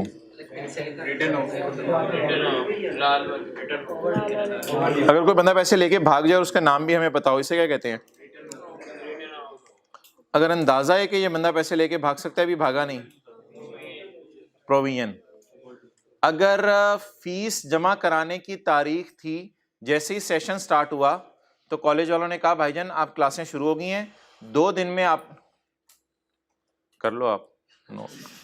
अच्छा हम यहाँ पे पहुंचे हुए हैं अभी। अच्छा, ओवरड्यू का मतलब बताने लगा हूँ। सेशन स्टार्ट हुआ, कॉलेज वालों ने कहा सेशन स्टार्ट होने के 2 दिन के अंदर आपने फीस जमा करा देनी है। क्लासें शुरू हो गई हैं, पहले दिन भी आपने टीचर को जाके देख लिया, दूसरे दिन भी टीचर को जाके आपने देख लिया, क्लास भी आपने पढ़ ली है। अब 2 दिन हो गए हैं भाईजान, बहुत होगी, अब आप फीस जमा कराओ। आज फीस की ड्यू डेट है, आपने ड्यू डेट को जमा नहीं कराई। इसका मतलब ये नहीं है कि आपने पैसे लेके भाग गए हैं, इसका मतलब ये भी नहीं है कि पैसे लेके भाग जाएंगे। आपका पास का तजर्बा है राइस के सारे, नहीं कहाँ इसने भागने पैसे लेके, ठीक है। तो आप बता दें क्या होगा इसी सूरत में, इसको बैलेंस को क्या कहेंगे? ओ भाईजान ये भी डेटर के कैरी डाउन में पड़ा होता है, ये भी डेटर के कैरी डाउन में, लेकिन इसमें सिर्फ एक टेंशन सी लग जाती है कि यार ये मैं नहीं कहूंगा ये शायद लेके भाग जाए, लेकिन एक फिक्रा जरूर बिजनेस का ओनर बोलता है यार इससे पैसे जल्दी ले ले, काफी टाइम गुजरता जा रहा है, अगर ज्यादा तुमने लेट कर दिया तो कहीं ऐसा ना हो मैं प्रोविजन बनानी पड़े इसकी, और अगर ज्यादा लेट कर दिया तो कहीं ये लेके ही ना भाग जाए। तो ओवर ड्यू होता है ड्यू डेट से। अब देखें, दुकानदार ने कहा था यार शाम तक घी के डब्बे के पैसे दे देना, अब अगर नहीं देके गए तो दुकानदार ये तो नहीं कहेगा बैड डेट रिटर्न ऑफ, दुकानदार ये भी नहीं कहेगा कि मैं इसकी प्रोविजन ना लूं, दुकानदार कहेगा चलो यार भूल गया होगा, ओवर ड्यू हो गया, अगले दिन आएगा जाएंगे आप पैसे देने, यार वो तुमने तो रात को आना था। वो ओवर ड्यू उस टाइप की चीज है, इसको पास ड्यू कहते हैं। अच्छा, लेकिन एक बात याद रखिएगा डेटर के कैरी डाउन में पड़े होते हैं, और ये बिल्कुल बला कौन है? Return of. पास ड्यू कोई टेंशन वाली चीज नहीं है यार। पॉइंट 2 में ना कह रहा था हमारे बिजनेस के ना टोटल डेटर रिटर्न ऑफ है 35। पॉइंट 2 में कह रहा था हमारे बिजनेस के टोटल रिटर्न ऑफ है 35। उन 35 में से 8 एसएल लेके भागा है और अदर्स कितने लेके भागे हैं? 27। बस इस तरह का कुछ बात कर रहा था। किसने पूछा था पॉइंट 2? ठीक है। अच्छा यार पूछो, हाँ पूछो। नोट्स हम ये नोट्स हमने पढ़े नहीं मोहतरम। आप क्या तरतीब चल रही है हमारी क्लासों की? पहले हम नोट बनाते हैं, फिर हम जाके पढ़ते हैं कि बनाना कैसे है। जैसे शेयर कैपिटल का नोट हमने बनाया था, फिर बना के पढ़ा था। ऑडिटर रेम्यूनरेशन का नोट बनाया था, फिर बना के बाद में, बहुत मिसालें मैं दे सकता हूँ। I hope I have answered you. ये पढ़ना है हमने। अब हम थोड़ी देर में जाके पढ़ेंगे ये कहाँ लिखा हुआ है, कैसा करना होता है। पहले करके आ जाएं, फिर उसके बाद तरीका देख लेंगे, ठीक है। चलें, स्विमिंग की किताब पढ़ते रहे तो नहीं है, पहले डाइव कर करके फिर स्विमिंग की किताब में देखेंगे क्या टिप्स एंड ट्रिक्स थे। Point number 3, receivable from peer limited. जाहिर बात है यार, जो अंदर घुस के बंदा सीखता है वो बार बार से किताबें पढ़ के नहीं सीख सकता। तो रिसीवेबल फ्रॉम पीयर लिमिटेड, अगर मैं आपको ये वैसे पढ़ा रहा होता मसला होता। Receivable from peer limited includes 5 million. Peer के रिसीवेबल में 5 मिलियन पड़ा है, पीयर के रिसीवेबल में 5 मिलियन पड़ा है। इसके रिसीवेबल में कितना पड़े? 5 मिलियन, जिसके बारे में कोई टेंशन नहीं के राइट ऑफ है, कोई टेंशन नहीं के प्रोविजन है। ये पास ड्यू हो चुका है। पास ड्यू का मतलब लिखें ओवर ड्यू, ड्यू डेट पे इसने पैसे नहीं दिए, लेकिन इसका मतलब ये तो नहीं कि यार ये लेके भाग जाएगा। Over pass due for more than 6 महीने से ज्यादा हो गए हैं लेकिन अभी साल से कम है। 6 महीने से ज्यादा हो गए हैं, इसको ये कहे हुए मैं पैसे दे दूंगा, लेकिन अभी उसके बाद साल के अंदर अंदर की बात है, अभी ज्यादा अरसा, जैसे लीज में नहीं होता था 1 to 2 ईयर, 2 to 3 ईयर, तो उस तरह की बात कर रहे हैं। तो आप बता दें पास ड्यू को क्या करें, सिर्फ नरेटिव फॉर्म में डिस्क्लोज कर दें। अच्छा, पास ड्यू का ना इधर कुछ नहीं बनाना होता, good pass due, not pass due, इस तरह भी तो कर सकते थे ना आप, पास ड्यू नॉट, इधर नहीं बनाना होता, नरेटिव फॉर्म में डिस्क्लोजर आ जाएगा। क्या जी, नोट 13.2 क्या इधर लिख देते हैं, जगह ये बैलेंस शीट का हिस्सा नहीं है, अब यहां से इधर आ जाएं, बैलेंस शीट का हिस्सा नहीं है ये, receivable from PL include ₹5 million. यार इसको ऐसे भी कर सकते हैं, लेस देन नहीं, क्या लिखा है उसने, more than 6 months but less then 1 year, कितना 5 मिलियन। लेकिन ऐसा भी तो हो सकता है सवाल में, इसी तरह कोई कह दे more than 1 year but less than 2 year, तो स्लैब्स भी दे सकता है, more than 2 year but less than 3 year, तो स्लैब बना दें, स्लैब बना दें, कबर पे भी तो स्लैब ही डलने हैं ऊपर, रिवीजन भी हो जाएगी। तो ये किससे हैं, पास ड्यू फ्रॉम पीएल आर, और फिर आर के आगे ये इस तरह आ गया। प्लीज याद रखना है, ये इस 22 में पढ़े हैं 6, लेकिन क्या हो गया, जो डेट आनी थी उस डेट पे इसने पैसे नहीं दिए, लेकिन अभी भी इतना बुरे हालात नहीं है कि हम प्रोविजन रिकॉर्ड कर लें। वो देखो यहां क्या लिखा हुआ है, मोर देन 6 months, 6 महीने से ज्यादा गुजर गए हैं, लेकिन अभी साल के अंदर अंदर है, ज्यादा अरसा नहीं गुजरा इसको पैसे लेके, जो पैसे की ड्यू डेट गुजरे हुए। क्या चीज, ये असल में ना शायद मेरी जरा बात सुनेंगे, ये असल में शायद हुआ ऐसा होगा कि इसको ना 8 महीने गुजर गए हैं पैसे नहीं दिए हुए, मिसाल दे रहा हूं, इसको 8 महीने गुजर गए हैं पैसे नहीं दिए हुए, तो इसकी अंग्रेजी फिर क्या बनेगी, उन्होंने अपने स्लैब्स बनाए होंगे मर्जी से, ऑर्गेनाइजेशंस अपने स्लैब बना लेती हैं।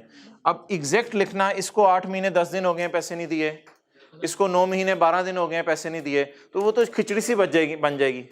तो बेहतर है क्या बना दो, स्लैब बना दो, कि ये कुछ ऐसे लोग हैं जिनको 6 महीने से ज्यादा हो गए हैं लेकिन साल अभी साल के अंदर अंदर, तो इसका मतलब क्या बन जाएगा कि शायद 8 महीने हो गए हैं या शायद 9 महीने हो गए, लेकिन इसी स्लैब के दरमियान फॉल कर रहा है। ओके अच्छा जी, एक आखिरी डिस्क्लोजर, एक बात लिख लें, पास ड्यू डेटर के कैरी डाउन में पड़े होते हैं, इनकी तो टेंशन ही नहीं ना तो इन पे प्रोविजन बनानी होती है, ना ये बैड रिटर्न ऑफ होते हैं, ये तो डेटर में पड़े होते हैं। अब क्लास के एंड पे आ जाइएगा 10-20 पे, अगली क्लास से पहले इसको क्लियर कर दें। अच्छा अगली बात जी, यार ये पीएल से रिसीवेबल कितना है, 22, और एसएल से रिसीवेबल 50। मुझे बताएं क्या ये पॉसिबल है कि एसएल का रिसीवेबल एक दिन पहले 50 की बजाय 500 हो, पॉसिबल है, और एसएल को हम फोन करके क्या कहें, यार ईयर एंड आ रहा है जल्दी पैसे भेज दे, क्योंकि ईयर एंड का जो कैरी डाउन है वो यूजर के पास जाना है। गेम होने लगी है, समझिएगा। अगली मिसाल, पीएल का रिसीवेबल कितना है, 22। क्या ऐसा हो सकता है कि एक दिन पहले इसका रिसीवेबल 122 हो सकता है, और हम इसे फोन करके क्या कहें, भाई ईयर एंड आ रहा है, इतने रिसीवेबल अगर नजर आ गए ना यूजर्स को एज ऑन, तो हमारी क्लास हो जानी है डायरेक्टर्स की। तो एक दिन पहले 122 थे, ऐसा कर फौरन 100 मिलियन का चेक भेज। उन्हें 100 मिलियन का चेक भेजा, जो हमने कहा शुक्र है चेक मिल गया, तो 22 हमने रिसीवेबल में शो कर दिया, लेकिन यूजर को तो पता नहीं चला। अब स्टैंडर्ड कहता है क्या करो, स्टैंडर्ड कहता है एक और डिस्क्लोजर बनाया करो। क्या, ये 30 जून का बैलेंस है, कितना इसका 22। 31 मई का बैलेंस होगा कोई? 30 इसी तरह मई हो गया ना ये, पीछे अप्रैल का बैलेंस होगा कोई? मार्च का बैलेंस होगा कोई? हो सकता है इसका 2600, हो सकता है इसका 127 हो सकता है इसका 200 हो सकता है इसका 23 रुपए हो। हर महीने का बैलेंस होगा। इन सारे महीने के कैरेट डाउन्स को, मंथ वाइज कैरेट डाउन को आप देखेंगे, देख के सबसे बड़ा कैरेट डाउन उठाएंगे और सबसे बड़ा कैरेट डाउन उठा के यूजर को इंग्लिश में लिख के बता देंगे कि ये जो पीयर था ना, कोई एक महीना हमारी जिंदगी में ऐसा भी आया था कि इसका रिसीवेबल 222 था, लेकिन साल के एंड पे पहुंचते पहुंचते अब कितना रह गया? तो 12 महीने में क्या कैरेट डाउन बदलते रहते हैं लोगों के? तो 365 दिनों में से हर दिन का कैरेट डाउन उठा के हायर चूज करने या 12 कैरेट डाउन में से हायर उठाना है? स्टिल आप गेम तो कर सकते हैं, जिसने गेम करनी है वो तो हर चीज में रास्ता निकाल लेगा, लेकिन 12 महीने के कैरेट डाउन में से जो कैरेट डाउन सबसे ज्यादा होगा उसे क्या कहेंगे? Maximum aggregate. बोले मैक्सिमम एग्रीगेट। आज डेटर की हमने इति भीति कर दी है, डेटर के हमने प्रोविजन भी देख ली है, उसका बैड डेट रिटर्न ऑफ भी देख लिया है, पास ड्यू का तो सिर्फ डिस्क्लोजर आता है नैरेटिव फॉर्म में, और अब क्या करने लगे हैं? Maximum aggregate amount. Maximum aggregate amount या डेटर्स के लिए आउटस्टैंडिंग और ड्यू का मतलब क्या होता है? Receivable. Receivable underline receivable. Debtors के लिए आउटस्टैंडिंग और ड्यू का मतलब क्या होता है? रिसीवेबल। और क्रेडिटर के लिए आउटस्टैंडिंग और ड्यू का मतलब maximum aggregate amount receivable at end of any month from Strawberry and from Pear is 60 and 30। लेकिन साल के एंड पे तो काफी कम होगी भी है, वैसे 50 और 22 होगी भी है, लेकिन किसी भी महीने के एंड पे कितनी थी? ये इंग्लिश में एज इट इज लिख दें, बस लिखें, सारी इंग्लिश कॉपी पेस्ट करें। मैक्सिमम एग्रीगेट अमाउंट, दोनों दोनों एसोसिएट का भी सब्सिडरी का भी, पूरा लिखें, लिखना शुरू करें। Maximum aggregate amount, aggregate at end of outstanding, maximum aggregate amount outstanding at end of any month, maximum aggregate amount outstanding at end of any month from Strawberry Limited and Peer Limited is इतने and इतने respectively, is इतने and इतने respectively। यार ये अंग्रेजी लिखनी है, ये कॉपी पेस्ट करनी है, इधर उधर ना देखें साथ वाले के रजिस्टर पे, ये वाली अंग्रेजी कॉपी करनी है। आप समझते हैं वो बड़ा कोई कमाल कर रहा होगा?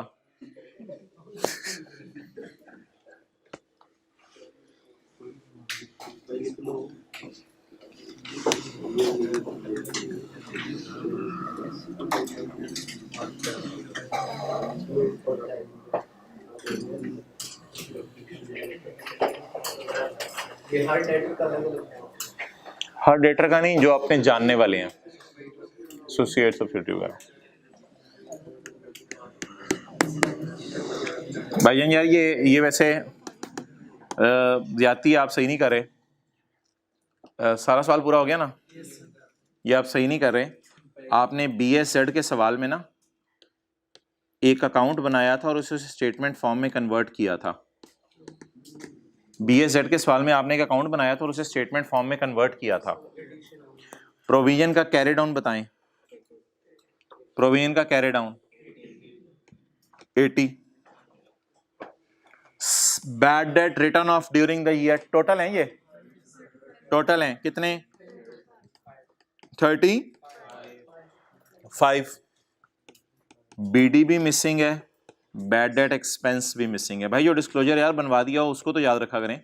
BD भी मिसिंग है, बैड डेट एक्सपेंस भी मिसिंग है, इसलिए ये वाली नोट की दुम मिसिंग इंफॉर्मेशन की वजह से फिलहाल नहीं बन सकती। इसलिए मैं बार बार बोल रहा था भाईजान 35 की टेंशन ना लें, 35 की टेंशन ना लें। अगर ये नोट की दुम बनती तो 35 तो ऑटोमेटिकली यूजर को डिस्क्लोज हो जाता। तो सवाल में कभी कभी मिसिंग इंफॉर्मेशन होगी जिसकी वजह से हम डिस्क्लोजर बनाना चाहते हुए भी नहीं बना पाएंगे।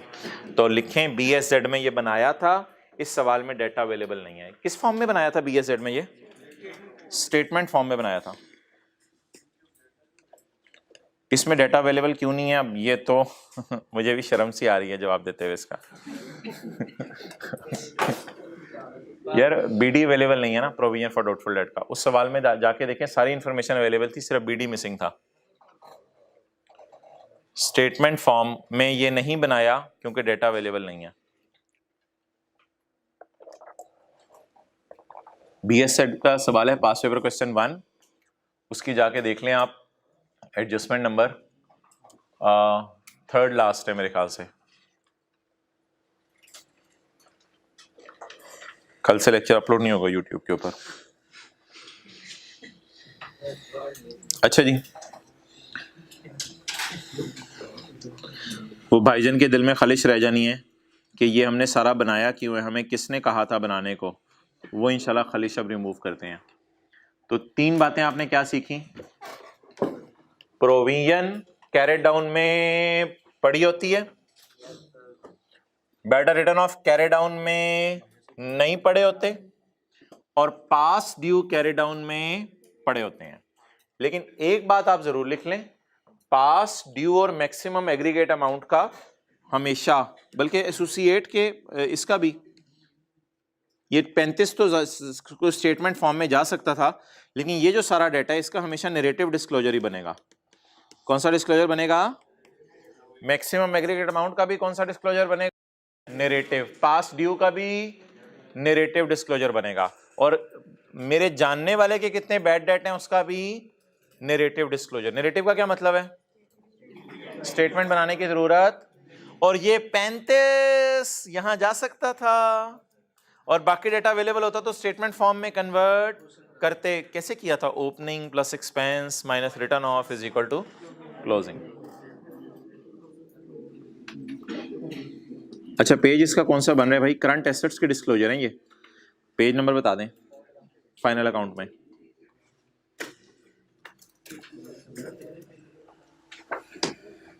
अच्छा, ये डिस्क्लोजर को पेपर में सवाल आया, आधा आधा बना लेंगे, आधा। अंग्रेजियाँ लिखनी तो वैसे बड़ी आसान होती हैं, और मुझे पता है जो एडजस्टमेंट आपको समझ नहीं है उसकी आपने अंग्रेजी लिखानी है एज इट इज। आपने कहना चलो ये तो लिख के आए, वहां से भी मार्क्स मिल जाते होते हैं। तो इसलिए प्लीज रिलैक्स रहा करें यार, हद होगी। नई चीजें हैं ठीक है, अब ऑब्वियसली एक ही दफा क्लास में होनी है, अभी अगले दिन रिवाइज तो नहीं होनी, कोई ऐसी चीजें तो नहीं है कि रिवाइज हो रही हो लीज शेड्यूल की तरह। हाँ, पेज कौन सा है? पेज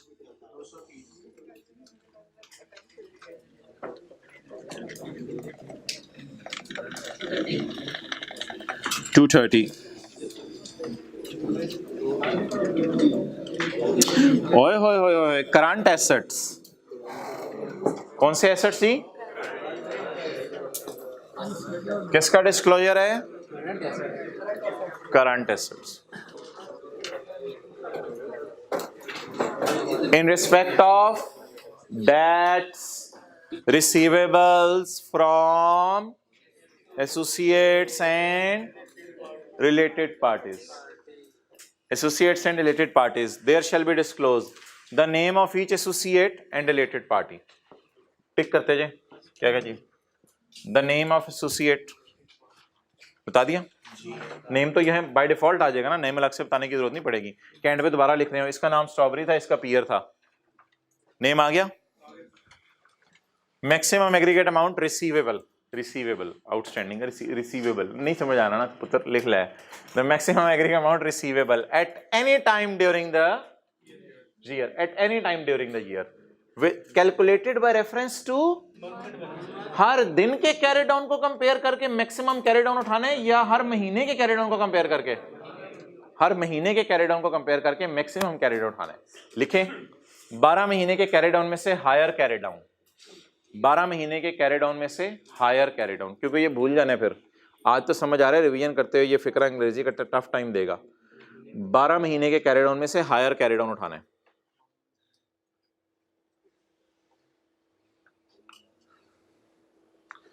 अच्छा, ये एक अजीब सा लफ्ज यूज करते हैं पास्ट ड्यू के लिए, इम्पेयर्ड। इम्पेयर्ड से कॉन्सेप्ट जरा खराब हो जाता है, पर पास्ट ड्यू लफ्ज याद रखें, इसका एक और नाम भी है impaired. Receivable debtor past due along with age analysis. Receivable debtor past due along with age analysis. अच्छा, रिसीवेबल ऑर्गेनाइजेशन के सिर्फ डेटर ही होते हैं? रिसीवेबल्स देखें कौन कौन से होते हैं, डेटर भी हो सकते हैं रिसीवेबल, एम्प्लॉय को लोन भी दिया हो सकता है, कोई एम्प्लॉय को एडवांस भी दिया हो सकता है, कोई अदर रिसीवेबल भी हो सकते हैं, फिक्स्ड एसेट के पैसे रिसीव करने हैं। तो रिसीवेबल्स अब लिखें कितने किस्म के हैं, 4। नंबर 1 ट्रेड डेट्स, लेकिन हमारे तो ट्रेड डेट्स ही थे पूरे सवाल में। छोटे मोटे लोन भी रिसीवेबल हो सकते हैं करंट एसेट्स में, कोई एम्प्लॉय को एडवांस भी दे सकते हैं तनख्वाह, कोई अदर रिसीवेबल भी हो सकते हैं, फिक्स्ड एसेट बेचे हैं, कोई स्क्रैप सेल की है, अदर रिसीवेबल भी हो सकते हैं बिजनेस में। अच्छा जी, debts written off as irrecoverable, debt written off as recoverable, distinguish between trade debts and other receivables. हमने कौन से शो किए हैं, हमने ट्रेड डेट्स के रिटर्न ऑफ शो किए हैं या अदर रिसीवेबल्स के, ट्रेड डेट्स के, अदर रिसीवेबल्स के तो कोई है ही नहीं हमारे। आगे बोलें जी। अच्छा मैंने अंडरलाइन की हुई है मेन चीजें, नाम, maximum aggregate amount, past due, written off और provision for doubtful debt of bad debt, distinguishing between, debtor भी पैसे लेके भाग सकते हैं, एम्प्लॉय को लोन दिया वो भी पैसे लेके भाग सकता है, एडवांसेस एंड अदर रिसीवेबल। ये क्या लाइन है, ये तो मैंने नहीं की शो आज।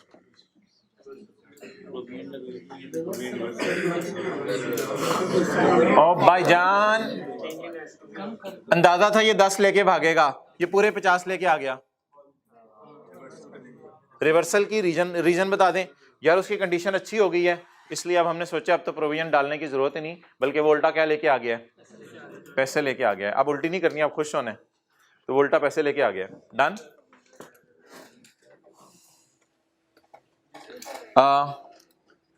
सफे के एंड पे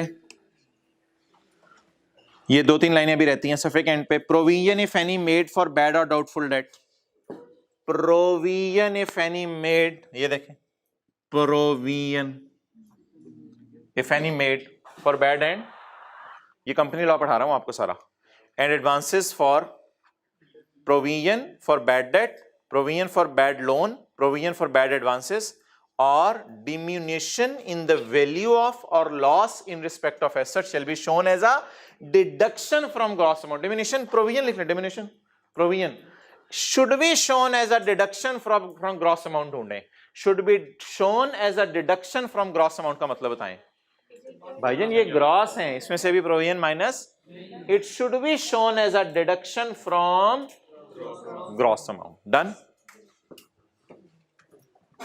अगला सफा और क्लास खत्म। ए, बी, सी और डी में फर्क बता दें। Loan to employ as per, राइस के कैशियर ने प्रिंसिपल साहब को कहा कि क्या सर जी मुझे उधार चाहिए, प्रिंसिपल साहब ने कहा हाँ यार ह्यूमन रिसोर्स पॉलिसी में लिखा हुआ है तुम्हें उधार देना। समझ आ गया। एक कौन से लोन हो गए, राइस जो देगा loan as per HR policy. अच्छा, loan to suppliers of goods and services, rice वाले जिससे बैग बनवाते थे और किताबें बनवाते थे, उसने कहा सर आपके साथ मेरा अच्छा सलाम दुआ होगी, मुझे लोन दे दें। होंडा एटलस कार को जनरल टायर ने कहा यार आपसे अच्छी सलाम दुआ होगी, मुझे लोन दे दें। Done. Loan to employees not as per, समझ आ गया। सिक्योरिटी गार्ड ने आगे कहा मुझे लोन दो, प्रिंसिपल साहब ने कहा तुम्हारी तो ह्यूमन रिसोर्स पॉलिसी में तुम्हारा लोन अप्रूव्ड ही नहीं है, उन्होंने कहा फिर भी दे दो, प्रिंसिपल साहब ने दे दिया loan. Loan to neighbourhood companies, दाएं बाएं वाली कंपनी, साथ वाला घर, साथ वाली कंपनी ने लोन मांग लिया आपसे। डन। तो ये लोन जो है वो कितने किस्म के हो गए बोलें, 4 किस्म के। राइज ने किसको लोन दिया, एम्प्लॉइज को। आगे राइज ने किसको लोन दिया, बैग के सप्लायर्स को। राइज ने लोन दिया HR पॉलिसी के खिलाफ, लेकिन लोन दे दिया, ह्यूमन रिसोर्स पॉलिसी में नहीं लिखा हुआ था। और राइज ने किसको लोन दिया, नेबरहुड कंपनीज को। अच्छा, अब जरा बात गौर से सुनिएगा भाईजान, ये वाले डिस्क्लोजर देने की जरूरत नहीं है। क्यों नहीं देने की जरूरत इसका डिस्क्लोजर, और छोटा मोटा HR नहीं, मोटा मोटा भी हो सकता है लोन, अमाउंट मेजर भी हो सकती है, लेकिन खैर है यार छोड़ो पर, डिस्क्लोजर देने की जरूरत नहीं। करंट एसेट्स हैं, रिसीव करंट एसेट है ना, रिसीव हो जाएंगे इंशाल्लाह। लेकिन अगर आप लोन दे दें अपने एम्प्लॉइज को not as per HR policy और लोन 10 लाख से ज्यादा हो, जिन्होंने टैक्स पढ़ा हुआ है 10 लाख से ज्यादा लोन, तो डिस्क्लोजर रिक्वायर्ड। और अगर आप नेबरहुड कंपनीज वगैरह को लोन दे दें और लोन 10 लाख से ज़्यादा हो तो डिस्क्लोजर, और अगर छोटा मोटा लोन हो 4, 5, 6 लाख तो डिस्क्लोजर रिक्वायर्ड। लेकिन भाई इधर अमाउंट नहीं देखनी, इधर अमाउंट नहीं देखनी, चाहे बड़ा लोन हो छोटा लोन हो, इग्नोर करना है, कोई डिस्क्लोजर नहीं, अमाउंट इरेलेवेंट है, इरेलेवेंट है। अल्लाह हाफिज़। यही सवाल होमवर्क में करना है आपने।